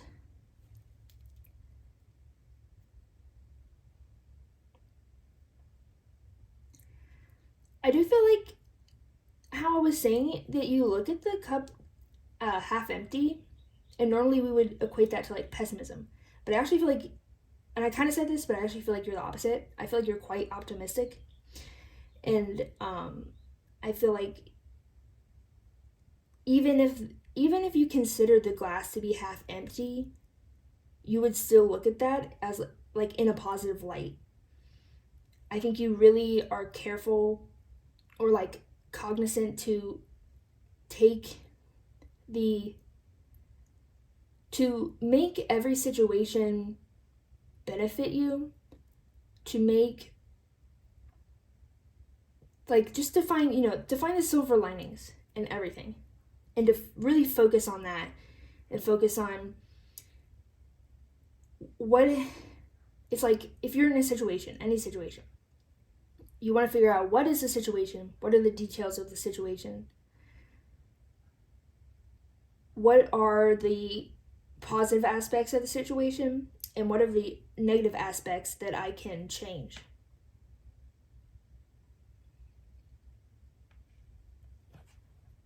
I do feel like you really, really, really need to be in control.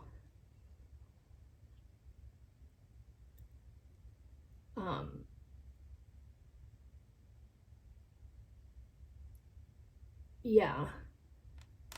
Just in general, but I do think especially, in your career. And I'm hearing, especially when it comes to like your work, your individual work that your name would go on, that would represent you. For example, if you're writing like a research paper, if your name's going to go on that research paper, you feel like you really need to have control over that. So if you were working on a team, you would probably be the one to step up and be the leader, or just kind of make sure that you get your way.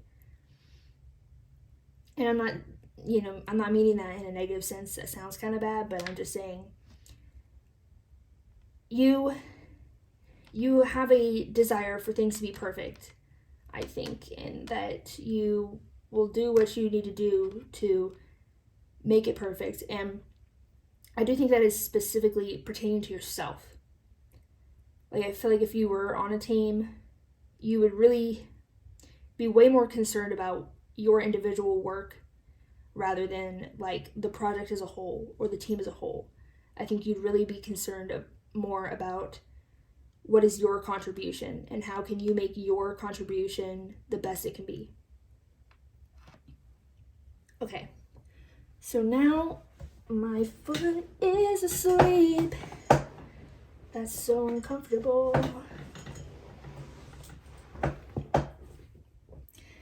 Okay, let's put these little guys aside.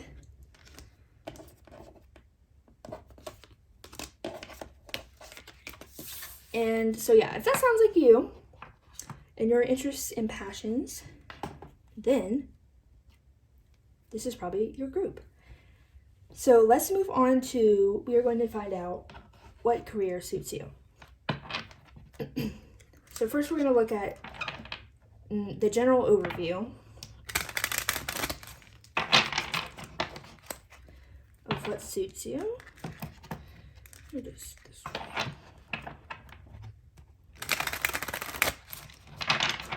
If you're curious, I am using my own deck that I do plan to sell at some point and probably do a Kickstarter for, so look out for that. But it's the Romance Trope Oracle. But yeah, obviously this is not a romantic situation, but this deck applies to like whatever. It doesn't just apply to like romance, you know? It just happens to be romance tropes. Okay. I don't know, I wonder if I should change it to fiction tropes, but they are specifically romance, and I like that, but it just I think it can be kind of misleading because it can apply to like literally anything. But in any case, that tangent. I kind of get the feeling that you could have a lot of options right now in terms of your career, and like I'm hearing, where do I go from here? And I think it's stressing you out that you have like many different directions you could go, or maybe even multiple like offers from companies for certain jobs or something. But okay, group 3. I'm just gonna shuffle this one more time. What career suits group 3? Can you tell us overall what career suits group 3?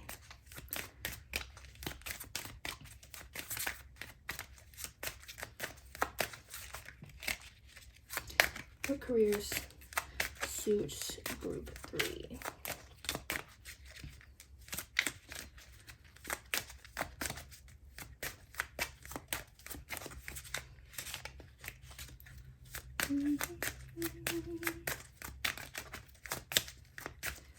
What careers suit group 3?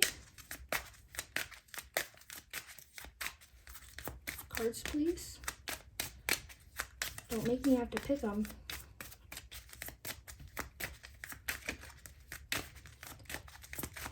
Oh, come on.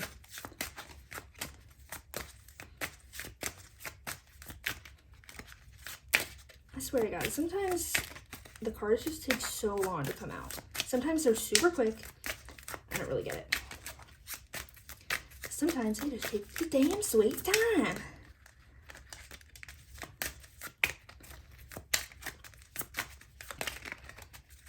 What career suits group 3 best? Can I please have some cards? Or I will pick them if I have to, but I don't want to. I trust you over myself. Thank you. Alright. A few more, please. A few more cards for what suits group 3 best in terms of their career, in their job, and the way they make money.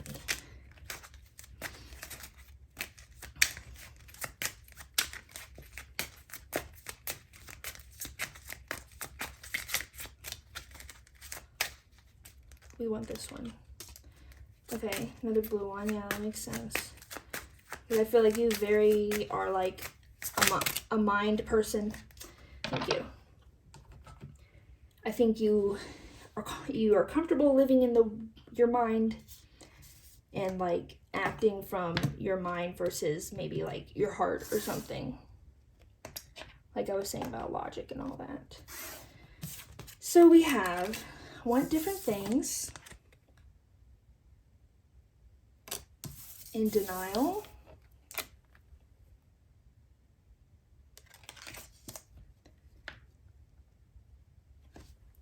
Stuck in an elevator. It's a fun one. And long lost love. Okay. So in terms of what career suits you best for group 3, let me take a look.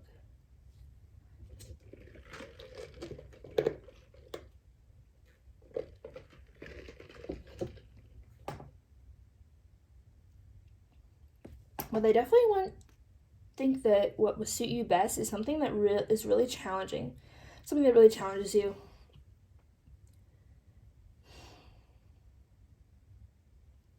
It feels like specifically when it comes to your coworkers,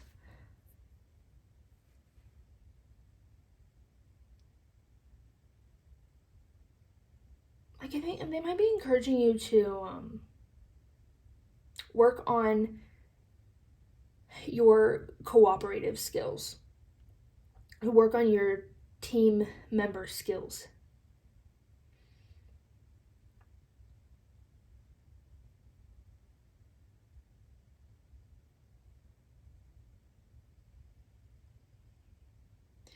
I'm also feeling like for some reason this is giving me lawyer or like attorney vibes. What is the difference between a lawyer and an attorney? That's probably a stupid question, but I don't know if I know the answer. But yeah, this is giving me attorney vibes, and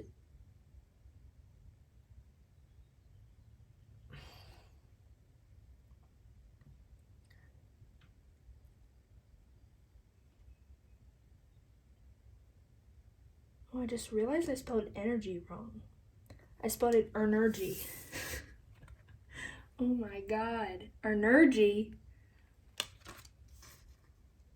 Man, I mean, this is my prototype, but I had to carefully go over my prototype. For real. Let me just write that down so I don't forget. Okay. So, sorry about that. Okay.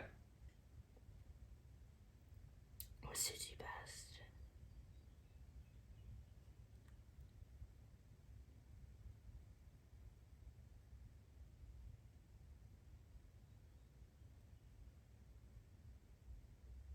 Yeah, I just get this feeling. It's like this really strong feeling of like being the person who solves these misunderstandings. So, oh, okay, yeah, that makes sense. Like being a mediator of some kind, or I'm hearing even a liaison. How do you say that word? Liaison. Yeah. So, for example, an attorney, and you were like defending someone, and solving the conflict between those people. I could also see, yeah, this would be really interesting. Actually, I could see how that would fit a lot, is like couples therapy. Sorry if you heard that loud sigh. That was my dog. I don't know what he's sighing about. Couples therapist. I can see coach. And I can see definitely anything where like managerial stuff.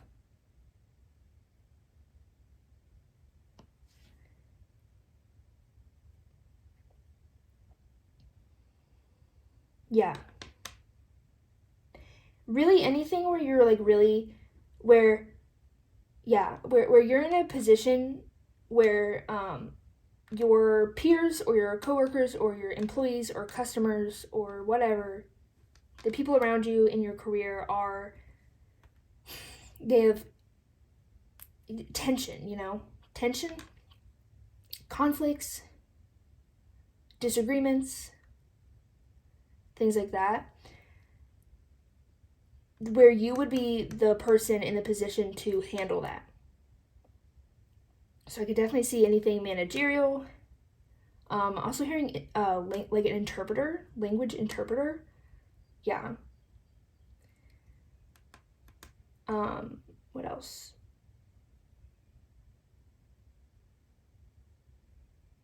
Yeah, like I'm picturing I'm picturing you in a meeting room, and there's like the big honchos of company A talking to the big honchos of company B, and they speak different languages, and they disagree on what the budget should be for this new building. And yeah, and then you're like the person in the middle that interprets their language and helps them come to an agreement. And just like, because you understand, it's like you understand the system of it all, and you understand the different parts and how to like break it down and build it back together, how we were talking about over here at the beginning. And because you can do that, yeah, I just think that you would be perfect for solving any kind of conflict or situations where people don't see eye to eye. But it also feels like something quite, is that the right word? I want to say high ticket. I don't think that really makes sense. Why am I being given high ticket? Like, in my mind, I'm picturing you working at a huge international billion-dollar company versus, I think that kind of added stress, and not necessarily negative. I'm not saying negative stress, but just the added like importance or like need to pay attention to detail and your impact that you're gonna have and stuff. That's what would suit you better, rather than like, oh, I'm gonna be the manager of a store so I'm gonna deal with customer complaints. Which, I mean, you could do that if you want. I think that would suit you as well. But Spirit is saying what would suit you best is like, yeah, maybe what I'd rather say is high stakes. Not high ticket, like high stakes situations, or, yeah. Okay, cool. Now let's move on to little subcategories. So we have 5 subcategories to break this down a little more. Figure out what career suits you best. I feel like we're getting down to it, man.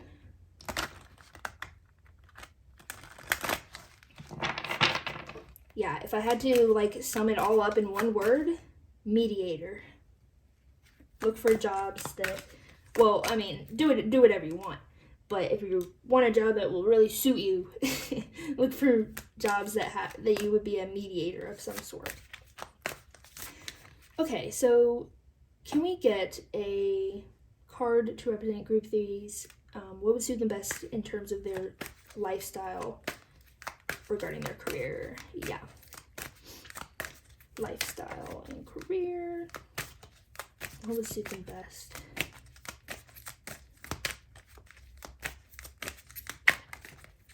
What lifestyle would suit them best in regards to their career? I'm hearing workaholic. You may be a workaholic. I could see that. Thank you. The Tower in reverse. I wasn't expecting that. I don't know what I was expecting, but it wasn't that. Okay. Yeah, that makes sense. Okay, now a card for their work tasks that would suit them best. Work tasks that would suit them best. So, like, what do you actually do in your job, you know? Work tasks that suit them best. Thank you.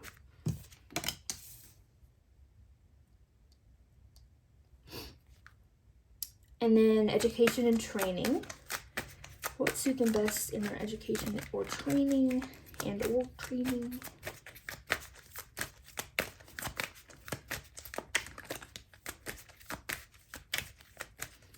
I kind of feel like you're already somewhat, this doesn't have to be for everyone, but for some of you, I feel like you might be already somewhat on your way in your career.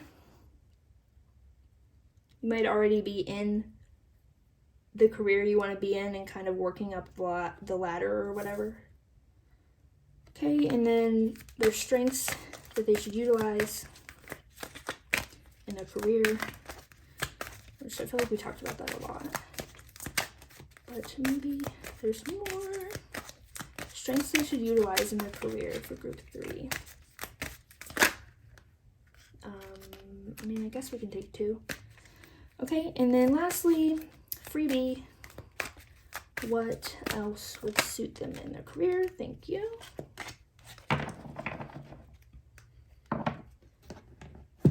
Okay. We'll do that. Let's just move these up a little.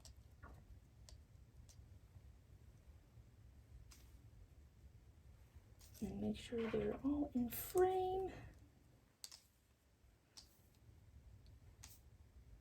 Okay. Okay. So let's start over here with the lifestyle in terms of your career that would suit you best. We have the Tower in reverse.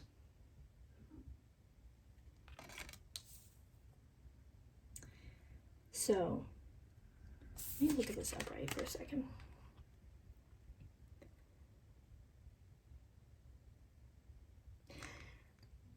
This is making me think of a job that is, I don't know how to say that, like securely dynamic, dynamic in a safe way.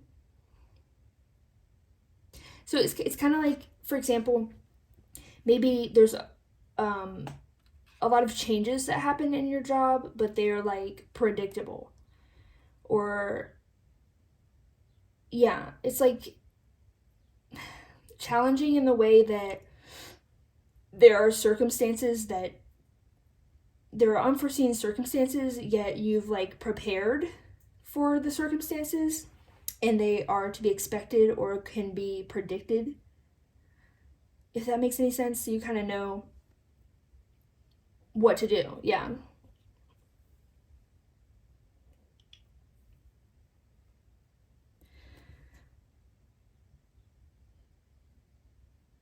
In terms of your lifestyle, though,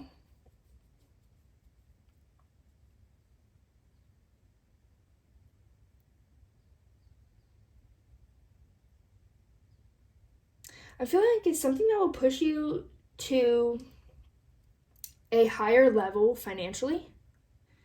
Like I'm getting the image of wherever you're at now. Let's say you're living in like, I don't know, an apartment.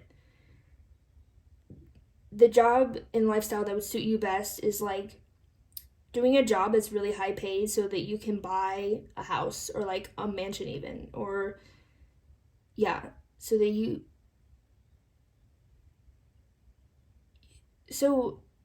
you can take financial risks even.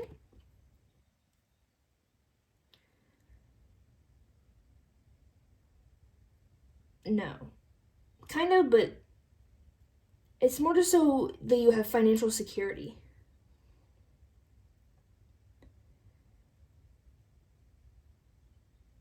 I don't know, what am I missing here? Let me clarify this. Can you clarify the Tower, please? What am I missing here?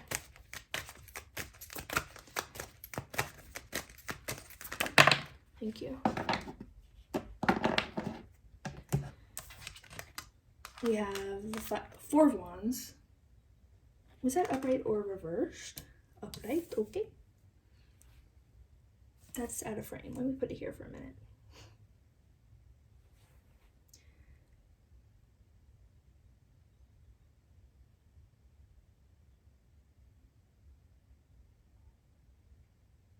Yeah, it's like they want you to be able to not necessarily take financial risks, but be able to like invest in yourself financially. So yeah, investing in, buying a nice house, buying a nice car, having a really big retirement fund. If you want a family, being able to support your family easily and securely. Yeah, Okay. I'll just leave, I'll just put them right there. Okay. Next, we have work tasks that would suit you best. Yeah, this kind of makes sense to me. This is making me feel like something that you can take control of, and like tasks that require you to take quick action and take control of the situation. It's like literally when things are getting out of hand, you could be the firefighter. And I will say that could be an option for your job, because I was kind of getting that earlier about a like, what do they call, like, first response to, and I was getting specifically a firefighter actually, or like an EMT, which I feel like is quite different from the other things we were saying, but that just might be for some of you guys who are listening. Tasks in your job that require immediate attention. And yeah, like literally I'm just picturing like, let's say you're in an office, everyone's in their cubicles, and people just keep like metaphorically starting fires. Like they keep accidentally deleting files, they keep messing up the phone calls, they keep just starting fires, you know? And you're just like going around fixing all their issues, fixing all their mistakes, putting out all the fires. But I think that also applies to in terms of, you know, people being in conflict. Let me give you another example. If you worked at a customer service phone call place, what is that called? You know, when they are on the phones and they're like, oh yeah, you have a complaint? What's your complaint? Let me hear you out and let me fix it. I can picture you being the person that, like the manager of that, and walking around, and someone over here is like, oh, I don't know what to do in this situation, I need your help. Someone over on the other side is, oh my god, this customer is like yelling at me so much, I need your help, what do I do? And kind of solving conflicts in that way as well. Okay, now training and education. This makes me think that what would suit you best in terms of training and education is a balance of, I'm going to say, traditional education, so for example, university, and a balance of that and learning on the job, or like learning by doing, or maybe even vocational training. So something where you can really learn the word practicum just came to my mind. I don't even know if I know what that word means. But that's what I heard. But basically where you can master and learn about the facts and the information side of your career or your trade. And then you can also physically like do whatever you need to do. And yeah, so you're learning both sides of the coin. And they think, Spirit is saying that would suit you if you had a good balance of that. So, for example, I could think like a nurse. A lot of it is, you know, memorizing all the stuff and learning all the stuff about how to identify whatever. And, you know, you go to 4 years, I think it's 4 years, yeah, of university. You got to learn a lot, you got to memorize a lot, you got to understand a lot of facts and information. But then also, I would say really equally as important in that is like actually doing the job. And you have to figure out so much through actually doing the job. And you have to, that's also like putting out fires, I feel like, and just experiencing it on the job and learning that way as well. Okay, next we have strengths that would suit you.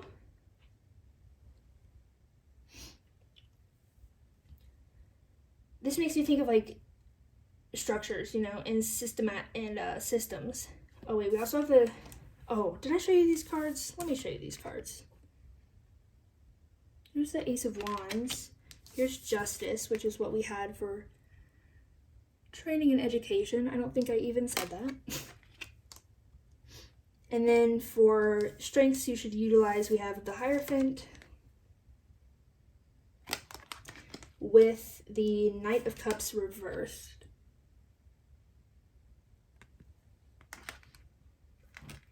I'm gonna look at this upright for a minute so I can see the pictures.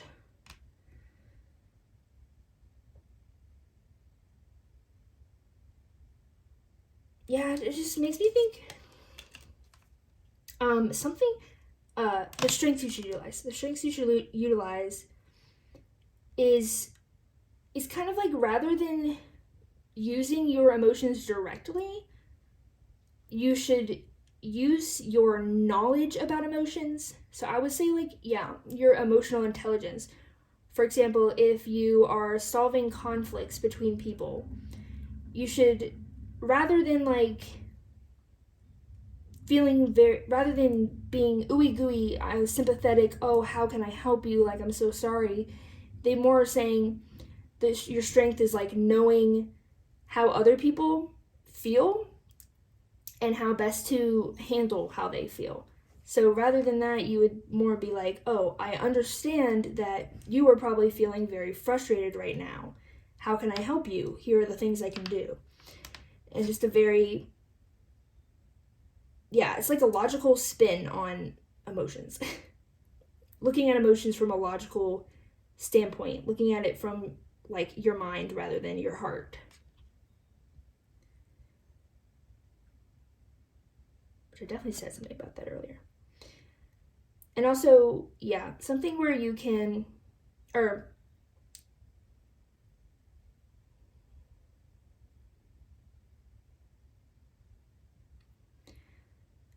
I think your strengths are what we talked about before with systems, and being able to break them down, being able to understand the different working parts of things, being able to see them as a whole and how they work and don't work.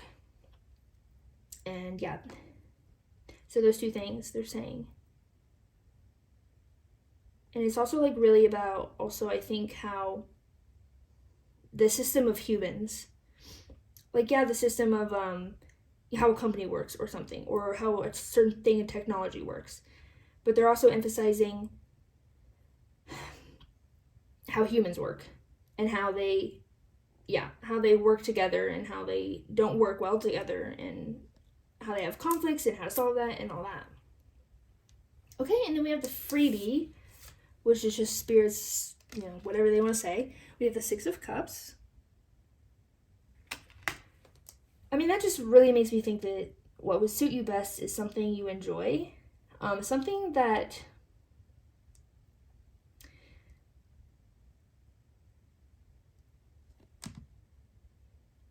that makes you feel like you're having a positive impact. I'm hearing a profound positive impact.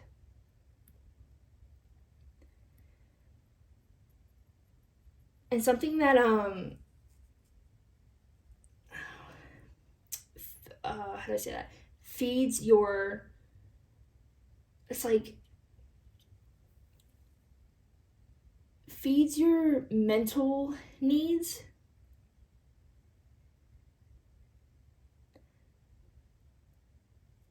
Spirit, what am I trying to say here? What are you trying to say here? It's like the desire to use your logic, exercise your brain, and like use your intelligence. Something that would feed that desire that you have for that. Okay. Yeah. And then let's finish off now with some advice from Spirit.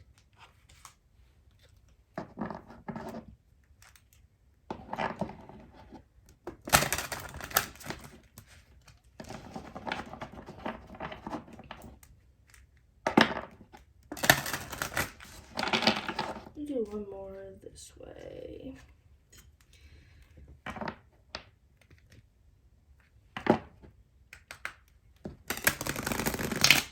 Uh-oh.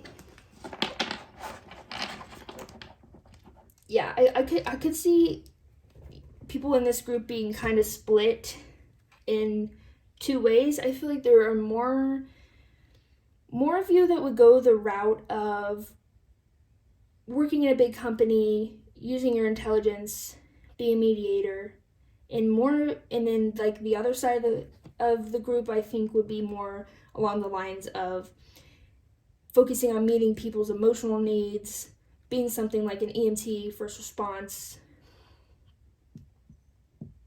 and filling your emotional needs, your own emotional needs in that way as well. Okay, so Spirit, what is the advice for group 3? Advice for group 3. Thank you. Do we just want one? Yeah? Okay. Nice. We have Walk the Flower Path, number 36. Yeah, I think this is encouraging you to continue on whatever path you're going down. Like how I was saying that I think you already have at least a career in mind or direction in mind. Or I could also see that you're already like doing your career. You're already in it. You've already been in it for maybe some years, and maybe you are deciding which direction to take from where you're at now. And I think that Spirit is saying continue the path that you started. It's like sorry. God. Continue the path that you had originally set out for yourself, in terms of like I'm thinking like all the way back to high school when you were sitting in class and they make you take those like career aptitude quizzes, and you got a job that you were really interested in, and you planned, I'm gonna go to this university for 4 years and then study on the job for 2 more years on an apprenticeship, and then I'm gonna do this, and then I'm gonna do that, and then that. Whatever you like originally had set for yourself, stay on that path. But you need to make sure that that path is flourishing.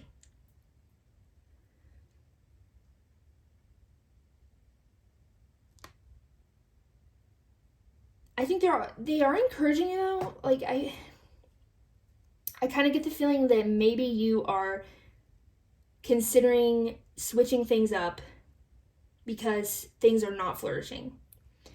But I think Spirit is saying actually you're not seeing the future. Well, obviously, no one can see the future except Spirit, I guess. But they're like emphasizing that there's this light or this like positive outcome, this light at the end of the tunnel that you're not observing or that you're not aware of. It's like I get this feeling of if you continue on the path that you had originally set out for yourself,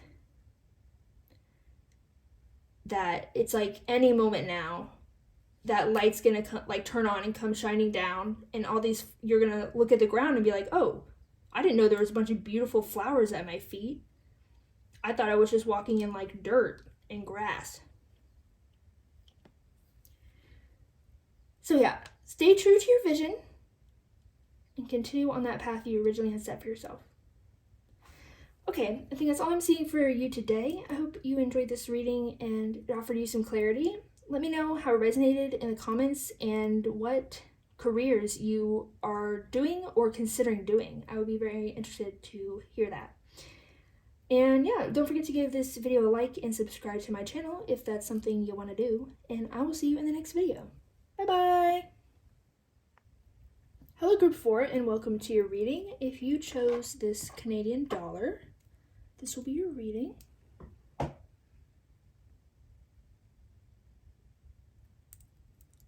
Here's the other side. So, what I get from your energy right off the bat is kind of a lot of things. First of all, I think you're very adaptable. Second of all,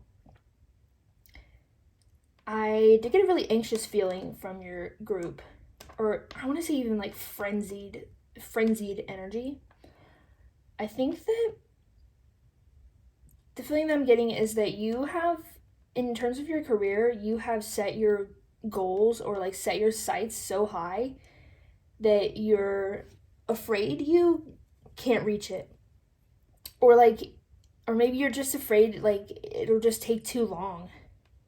Or it might not even be possible in and of itself.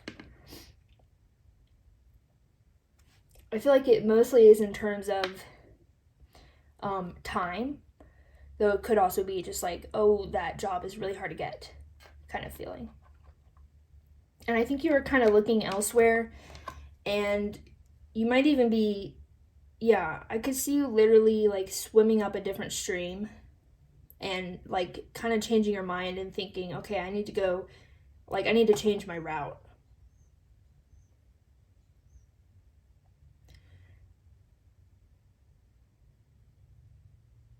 I don't know why, but I think this is a little like sun here. Just makes me feel like, yeah, I think spirit is definitely guiding you in terms of your connection. Why did I say that? I don't know. In terms of your career, maybe they're guiding you in many facets of your life. But in terms of your career, I do think spirit has a heavy hand in your life. Yeah. Yeah, and it's just like you thinking, oh my God, by the time I get that career, I'm going to be an old woman or man or, whatever gender you are. But like, I'm going to be an old person. So let's put your coin up there. So first, we're going to start with an energy check. And we're going to ask, what are your interests and passions? So first of all, if you're not quite sure about what your interests and passions are, or maybe you have many, this will tell you what spirit wants to focus on. But it's also a way to see if you chose the right group. If I'm naming off interests and passions and they're not true, they don't fit you, then maybe try another group. Or there might just not be messages for you in this particular video. So let's shuffle this baby. I feel really invigorated. Is that the right word? I don't know. Spirit always feeds me no, I don't think that's spirit, because I kind of do that in my life in general, but especially in my readings. But sometimes they will feed me like these random ass words and I'm like, I don't even know what that means. I know what invigorated means, but in general. Sometimes they send me words, and like they sent me practicum in the last group. I am not sure what that word means. Sounds Latin or something. Anyways, I feel very jubilant. Why am I getting these words? Just very playful. Yeah, that's a good way to describe it. Very playful in this energy. It's quite nice. So, okay. So thank you for coming to this reading. I quite like your energy. Let's try that again. What are group 4's interests and passions? Yeah, I do feel like there's something you're excited about. I originally got this anxious feeling, but I think it could be, I think rather than it being anxious, it's more like excitement, more than anxiety. Interests and passions for group 4. What are group 4's interests and passions? Okay, you want to come out apparently. Group 4's interests and passions. I'm hearing you're hard to handle. You may be very I don't know, I could see you being very independent or a strong will. Yeah. Okay, how many is that? Okay, yeah, we can take that amount. Sure thing, Spirit. Yay. See, seriously, very playful energy. It's I like it, it's fun. So we have vinegar. How do I want to set these up? Let's put you in the middle and then we can make a little shape. Neptune wants to go here.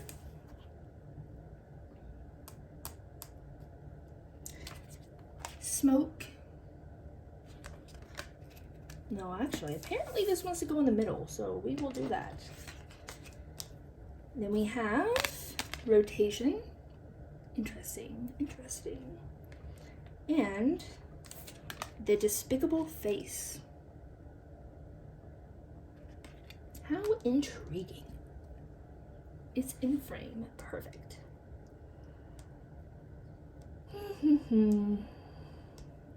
Which one do we want to be in? Do we want to switch it back? Apparently we do. We do. Okay. So, group force, pardon me, interests and passions. First of all, bugs. I think you might be interested in bugs. Oh, and you do have a spider. I wasn't even going off of that, but, I mean, is a spider technically a bug? I don't know. But, you know, bug and bug-like things. I don't know why. But this little, like, thingy here, it looks like it has two eyes. I don't usually look at it this way, but just made me think of like a little bug. Like a pill bug or something. I don't know. And then you do have a spider too. So you may like bugs. That's quite specific. So, you know, if you don't like bugs, it's fine. But if you do, yeah. Along with that, I'm feeling like you enjoy the details of life. Like, I feel like you are a person to notice the small things. I'm hearing to notice the small things that people do for you as well. To notice the unnoticed.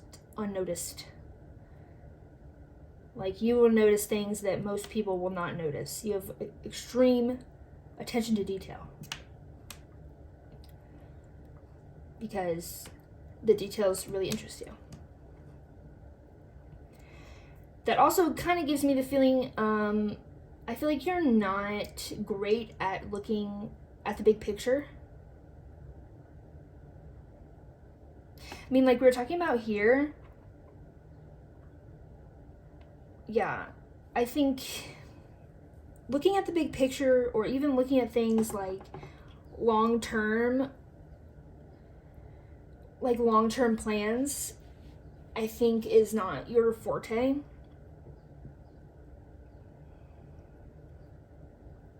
You could also like to collect things. These are very specific things coming through. Other interests and passions, though.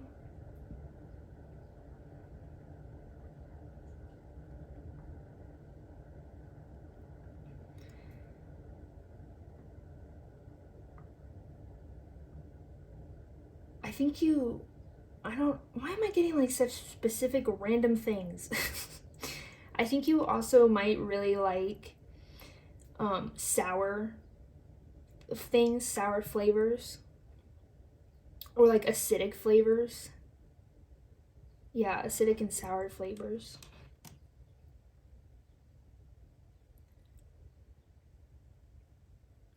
But this is something, I feel like this is something about the way you view life.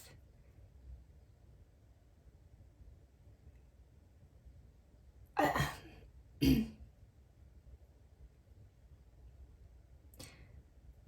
don't know, it's kind of hard to decipher. Spirit, what exactly are you meaning by this card? Okay. So I think, wait, what was that other word I got? I don't know where the other word went. But I think you use envy as a way to inspire you and to push you forward, to drive you. Like, I feel like you use other people as a sort of benchmark for where you could be. Not necessarily, it could be where you should be. You might think that way, but I think in general it's more of like, oh, look at that person. I could be at their level too. I could be in their position as well if I do XYZ. And I think that's something that really inspires you and drives you forward. I think you also really like to be on the go.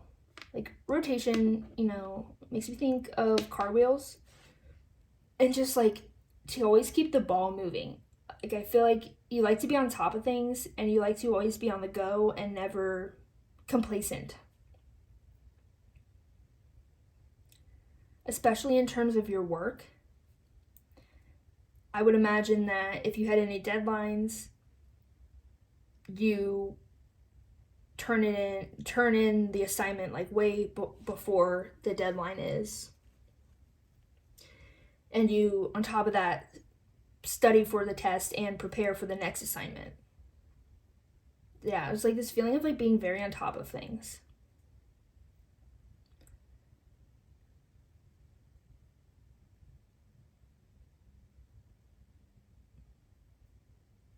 And I think you like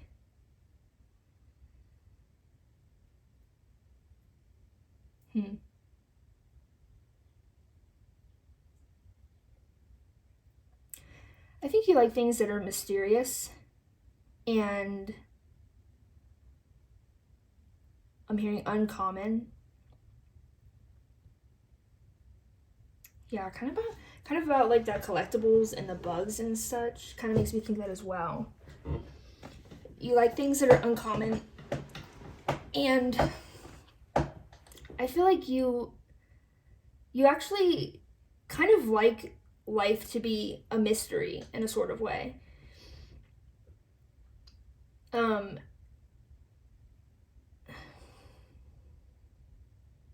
It's kind of like that feeling of, oh, well, this is what I'm planning for the future, but I know that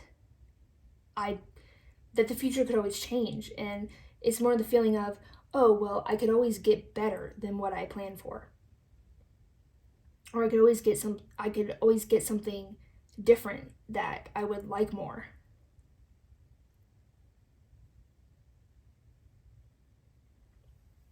So I feel like you kind of don't,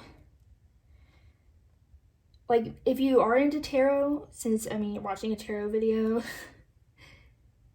I feel like if you watch other tarot videos, you may be the kind of person that more like avoids hearing about the future.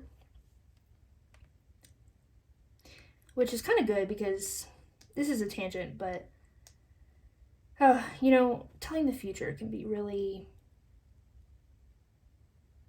hit or miss, in my personal opinion. Because nothing's set in stone, and the future is always changing and stuff. So it's like, how are you supposed to accurately tell that? But anyways.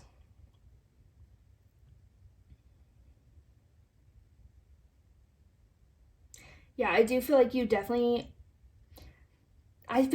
are a very envious person, but you do thrive off that. You use that as a source of motivation.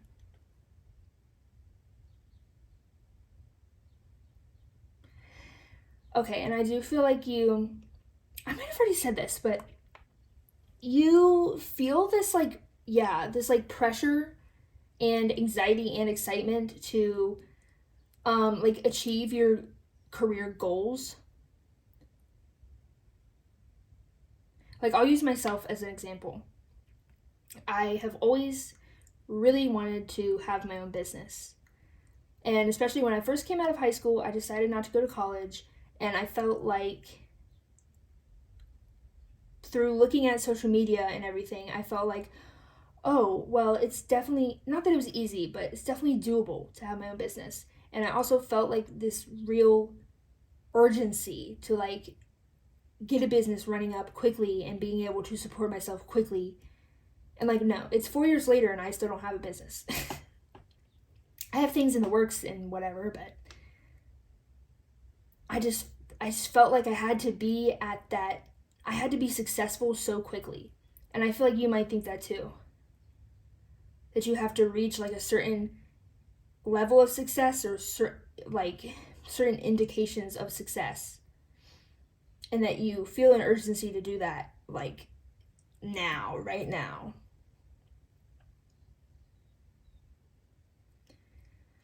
I think you might be quite spiritual as well, because I do get the feeling that you might pray, and I think you directly ask for help from the universe or spirit or whatever you believe in. Whatever you believe in, you ask for their help, and I feel like you're also big into manifestation and principles around that, manifestation and intention setting and things like that. Law of attraction, all that stuff. Okay, so let's set these guys aside. How do I want to do it? So if that sounds like you, then you probably found the right group. Congratulations. Now we can get into the good stuff. Let's set that over there. And then first we're going to look at what suits you in general, in terms of your career. General overview of what suits you. You definitely could be a striving entrepreneur. I could definitely see that. Or like, if not entrepreneur, then something like maybe famous too. I feel like you could have a desire to be famous or renowned, like an influencer or something. Yeah. Okay. And if you're curious, I am using my romance trope oracle that I am probably going to sell and probably going to start a Kickstarter for, so look out for that. But yeah, obviously, this situation does not pertain to romance, but don't worry about that, because this deck applies to whatever situation. So yeah, obviously we're talking about your career here, so just don't worry about that. Okay, group 4. What? I didn't really finish my question yet, so group 4. What suits them best in terms of their career? What types of careers suit them best? For group 4.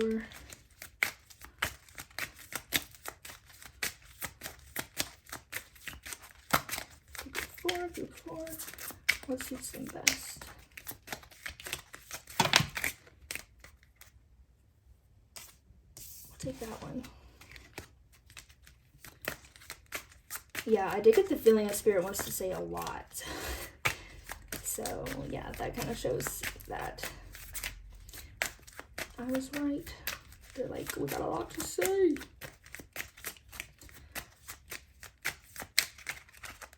Yeah, I feel like it also comes down to the fact that, you know, how I said you were very, adaptable. And, yeah, I think there are a lot of careers that would suit you. Okay, a couple more, please. A couple more.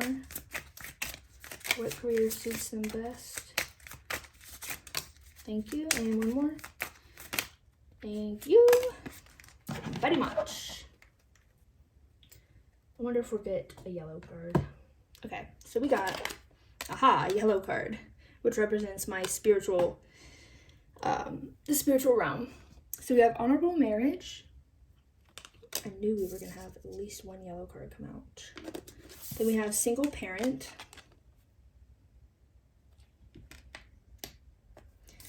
Wingman. And On again, off again. Okay. So let me take a look here. For group 4, in terms of what suits you best.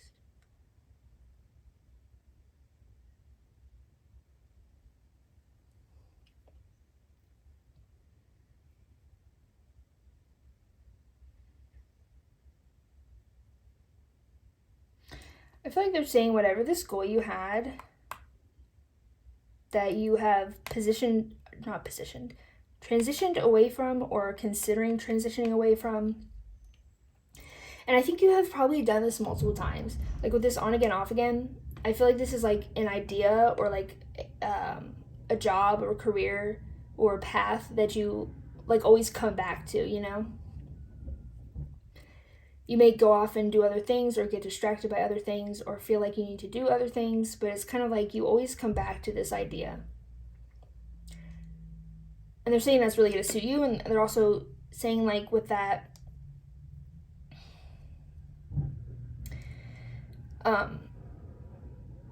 it's like you've been preparing for this. Whatever this original path that you had, you have already put a lot of effort into it. And you've been preparing for it, working on it, working toward it. And I feel like, yeah, things just always, like, drag you away from it.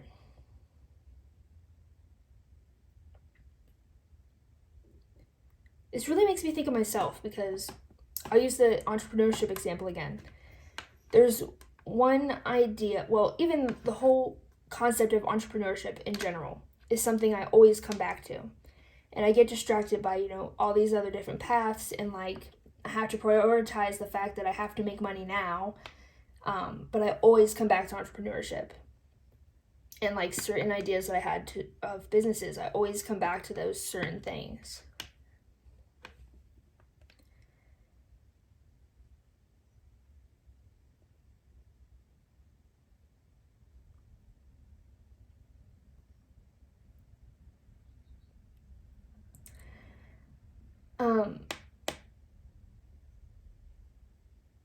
I don't know, is that right, Spirit? No? What are you trying to say with that then?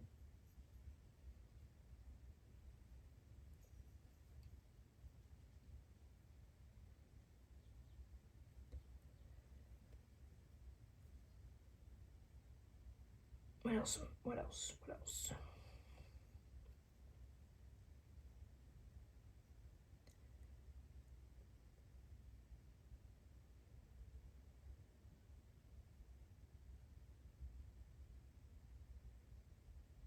Okay, yeah, I think they do want you to, that original plan you had, and also the other thing that you are, like, considering doing or are doing, I think they actually want you to put an equal amount of effort and energy into both of them.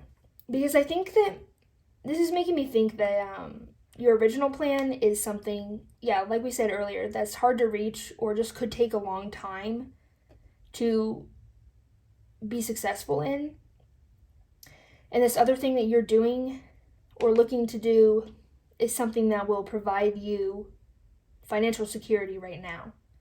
And I feel like they're saying that, yeah, you do need to, you know, you do need to make money and be able to support yourself because it's a part of life, you know, gotta eat and all that stuff.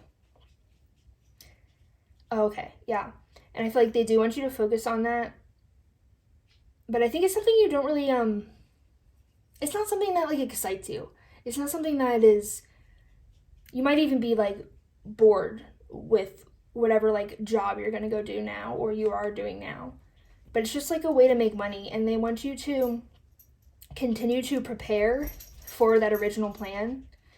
And they want you to, the reason that they want you to put, like, equal amount of energy and effort in, sorry, it's my dog, even to this, we'll call this plan B, the thing you're doing now or looking to do, it's because they want you to use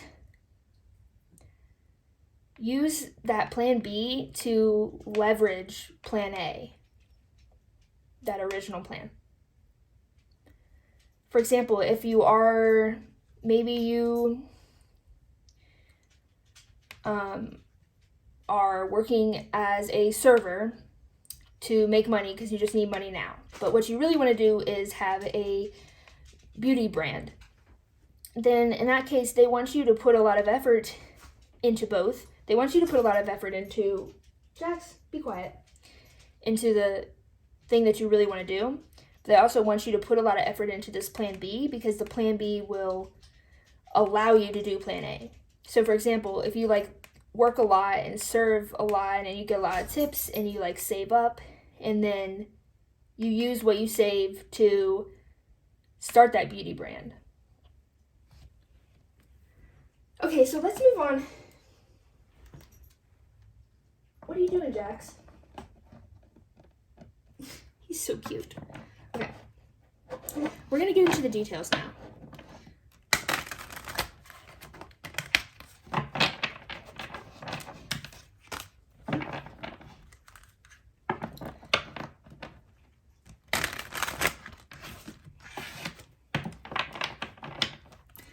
So can you please give me a card to represent? Tell me about what lifestyle would suit group 4. Freedom is what I'm hearing. The Lovers, interesting. Yeah, yeah. And then what work tasks would suit group 4? For some reason I'm hearing sorting. So they may want you to do a job where, like, you know those jobs where, I think it's called like picking and packing. Basically you fulfill orders. Something like that maybe. But I think those jobs are like kind of awful. At least from what I've heard. Well, some people don't mind them, but to me at least it sounds awful, but they do usually offer a lot more money than other sort of jobs that are like entry level and you don't need a degree or anything. Okay, so what work tasks suit? Yeah, there's some picking and packing. Do that. What work tasks suit group 4? Work tasks suit group 4.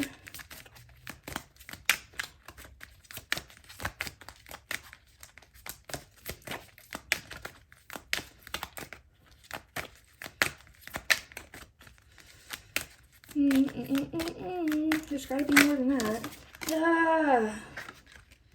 Okay, we're gonna take that one. 8 of Swords reversed.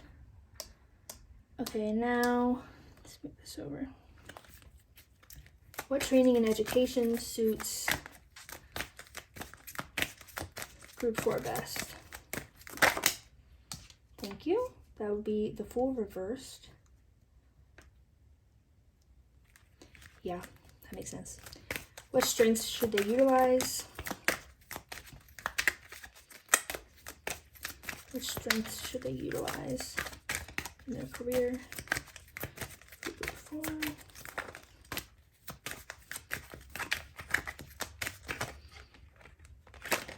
Okay.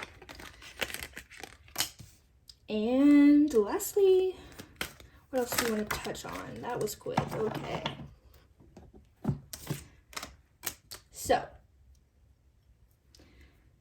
let's start here. We have the Lovers for what lifestyle suits you best.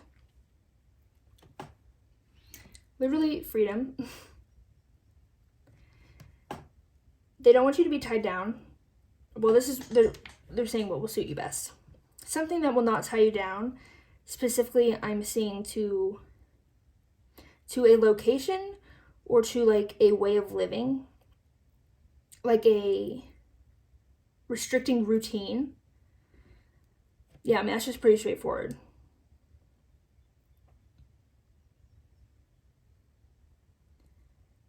They want you to have freedom to... Yeah, I'm just going to leave it there. Okay, then work tasks. We have 8 of Swords reversed.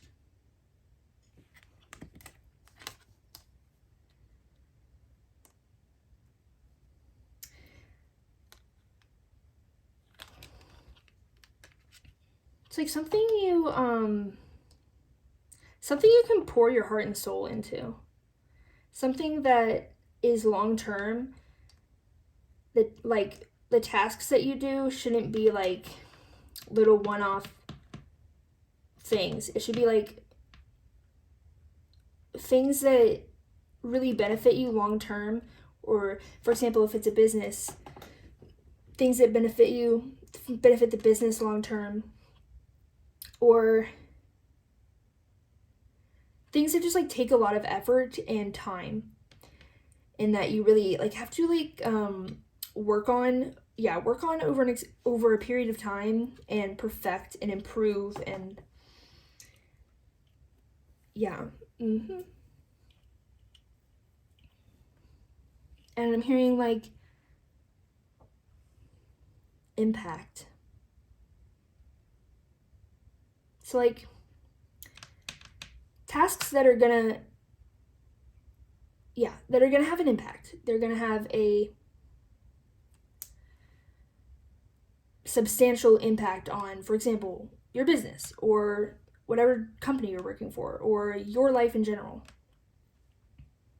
Not like needless busy work or anything like that.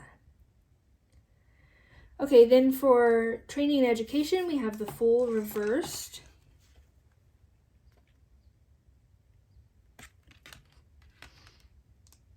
I think they want you to... I really feel like this is entrepreneurship, man. Entrepreneurship, or something like becoming famous,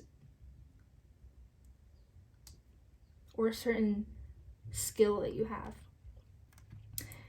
But whatever you've been working on, it's like something you've been teaching yourself, something you've been learning yourself. This isn't something that you're learning through, like, I mean, you could be learning it through university, but like the majority of how you're developing this skill or knowledge is by yourself and by just doing, practicing and actually doing. But you know, it's not, it's like, I feel like it's in reverse, because it's not saying that you're a fool that's just taking a blind leap. It's like you're ready for this. You've been preparing to take this leap. You've looked down, you see that it's not that steep. You see across, you say, oh yeah, I can jump that distance. And you're ready, and you know what you're doing.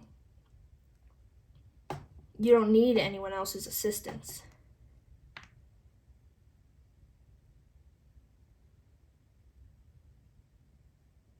At least in terms of learning. Okay, and then this is like going really quickly. I feel like it's just coming through clearly, man. Next we got strengths you should utilize, and we have the Devil.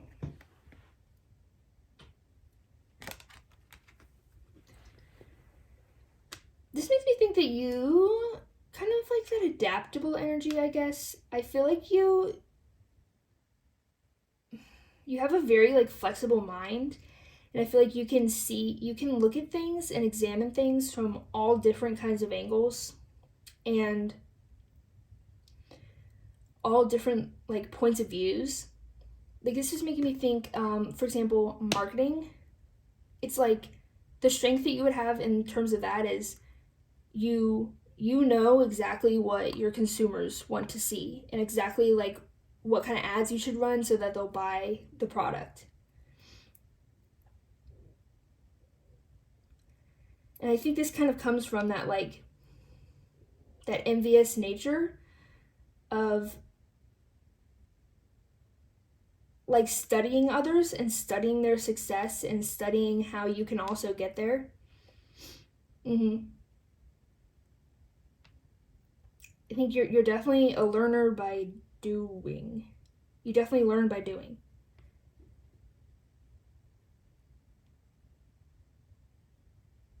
But they also want you to utilize the strength of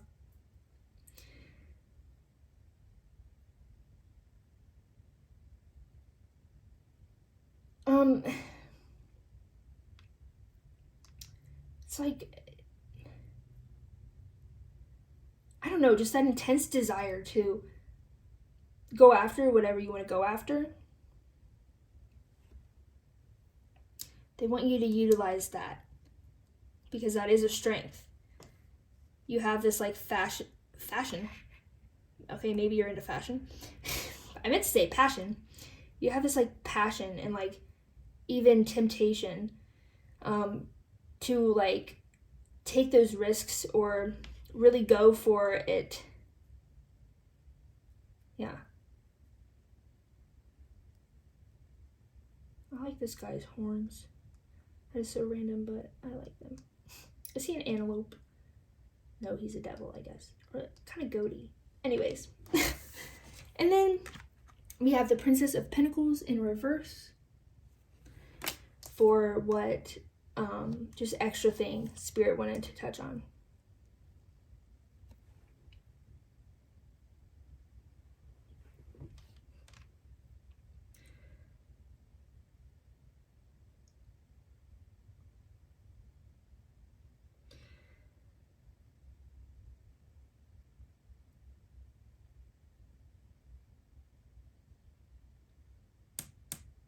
I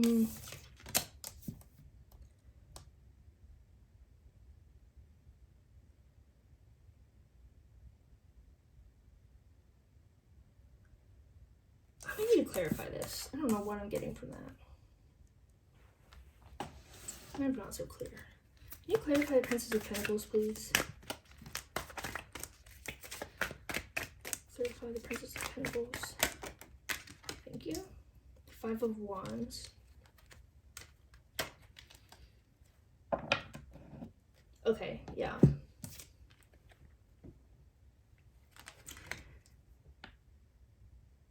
I feel like they're saying that you are actually gonna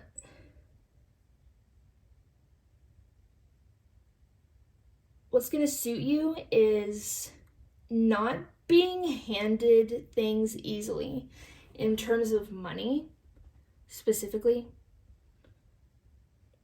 Like, it's kind of like what would suit you is knowing that you have to put in the effort and that like the effort you put in directly reflects your paycheck rather than like someone that does drop shipping and they don't actually, I'm not saying they don't do any work, but for example, if they're making, let's say they sell 5 products, they didn't necessarily have to do any work in order to do that, to sell those 5 products. Yet they still get the money and the rewards and benefits. But they're saying, no, that's not the kind of thing that would suit you. The kind of thing that would suit you is something where the effort you put in, directly reflects, the amount of effort you put in directly reflects on your paycheck and how much money you make and get out of it.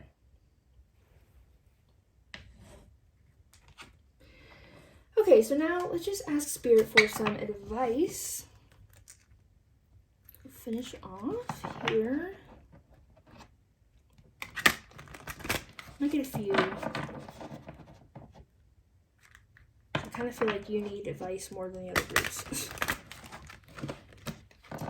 Especially if you are doing some kind of entrepreneurship or fame route, something like that, because that stuff is difficult, man. I mean, not that other things aren't, not that quote-unquote normal jobs aren't difficult. But yeah. Can we get some advice for group 4, please?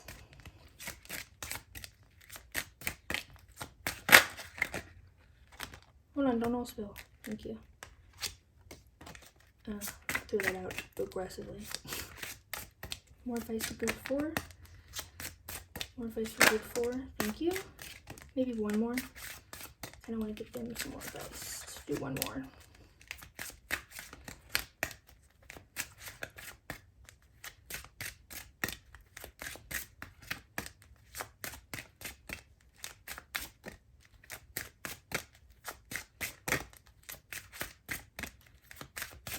Okay, apparently that's all. That is all she wrote. Okay, so we have Garden the Heart, number 9. Actually, I think it was in reverse. Yes, definitely in reverse. And then we have Own Your Power, number 34.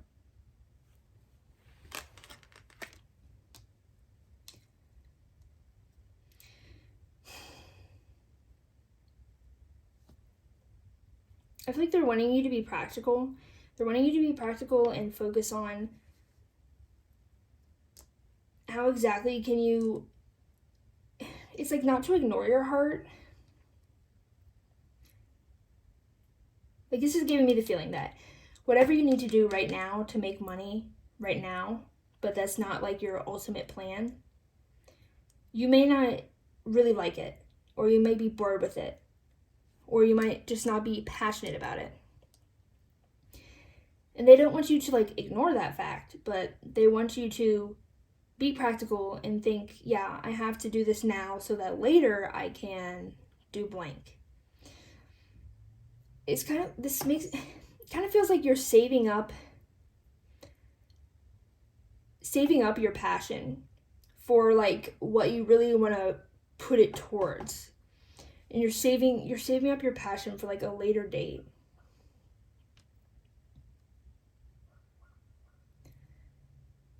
Yeah.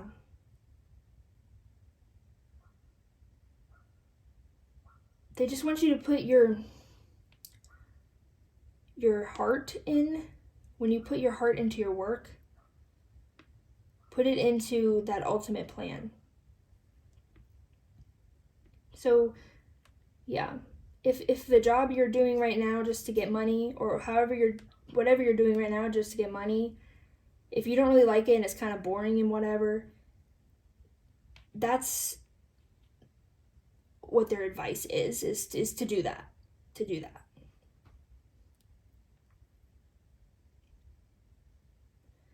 This is more of giving me the imagery of she's holding all this in her hands. Like, it doesn't say unleash your power, it says own your power. I feel like she's like storing it up, and she's like cultivating this maybe project. She's cultivating it and like holding on to it and waiting for like the perfect time to release it, or waiting for when it's ready. They want you to focus your energy, your emotional energy, your passion. Focus that on the final plan. And know that I think now is not the time. If it is like you wanting to start a business, or maybe you're working on a certain project that has to do with your work, or maybe there's a certain career you're going after, certain schooling you want to go to, now is not the time. Now is not the time to like pull the trigger on this grand plan you have. They want you to like continue to like work on the plan and kind of move towards the end goal, but they don't want you to like try to jump to the end goal, or try to like skip all the steps and just get to the end goal, because it's not going to work. Okay, I think that's all I'm seeing for you today. I hope you enjoyed this reading, and I hope it was helpful. Let me know what kind of jobs you guys are doing right now, or what is this grand plan you have. Let me know in the comments, because I would be very interested to hear. And don't forget to give this video a like and subscribe to my channel if that's something you want to do. And I will see you in the next video. Bye!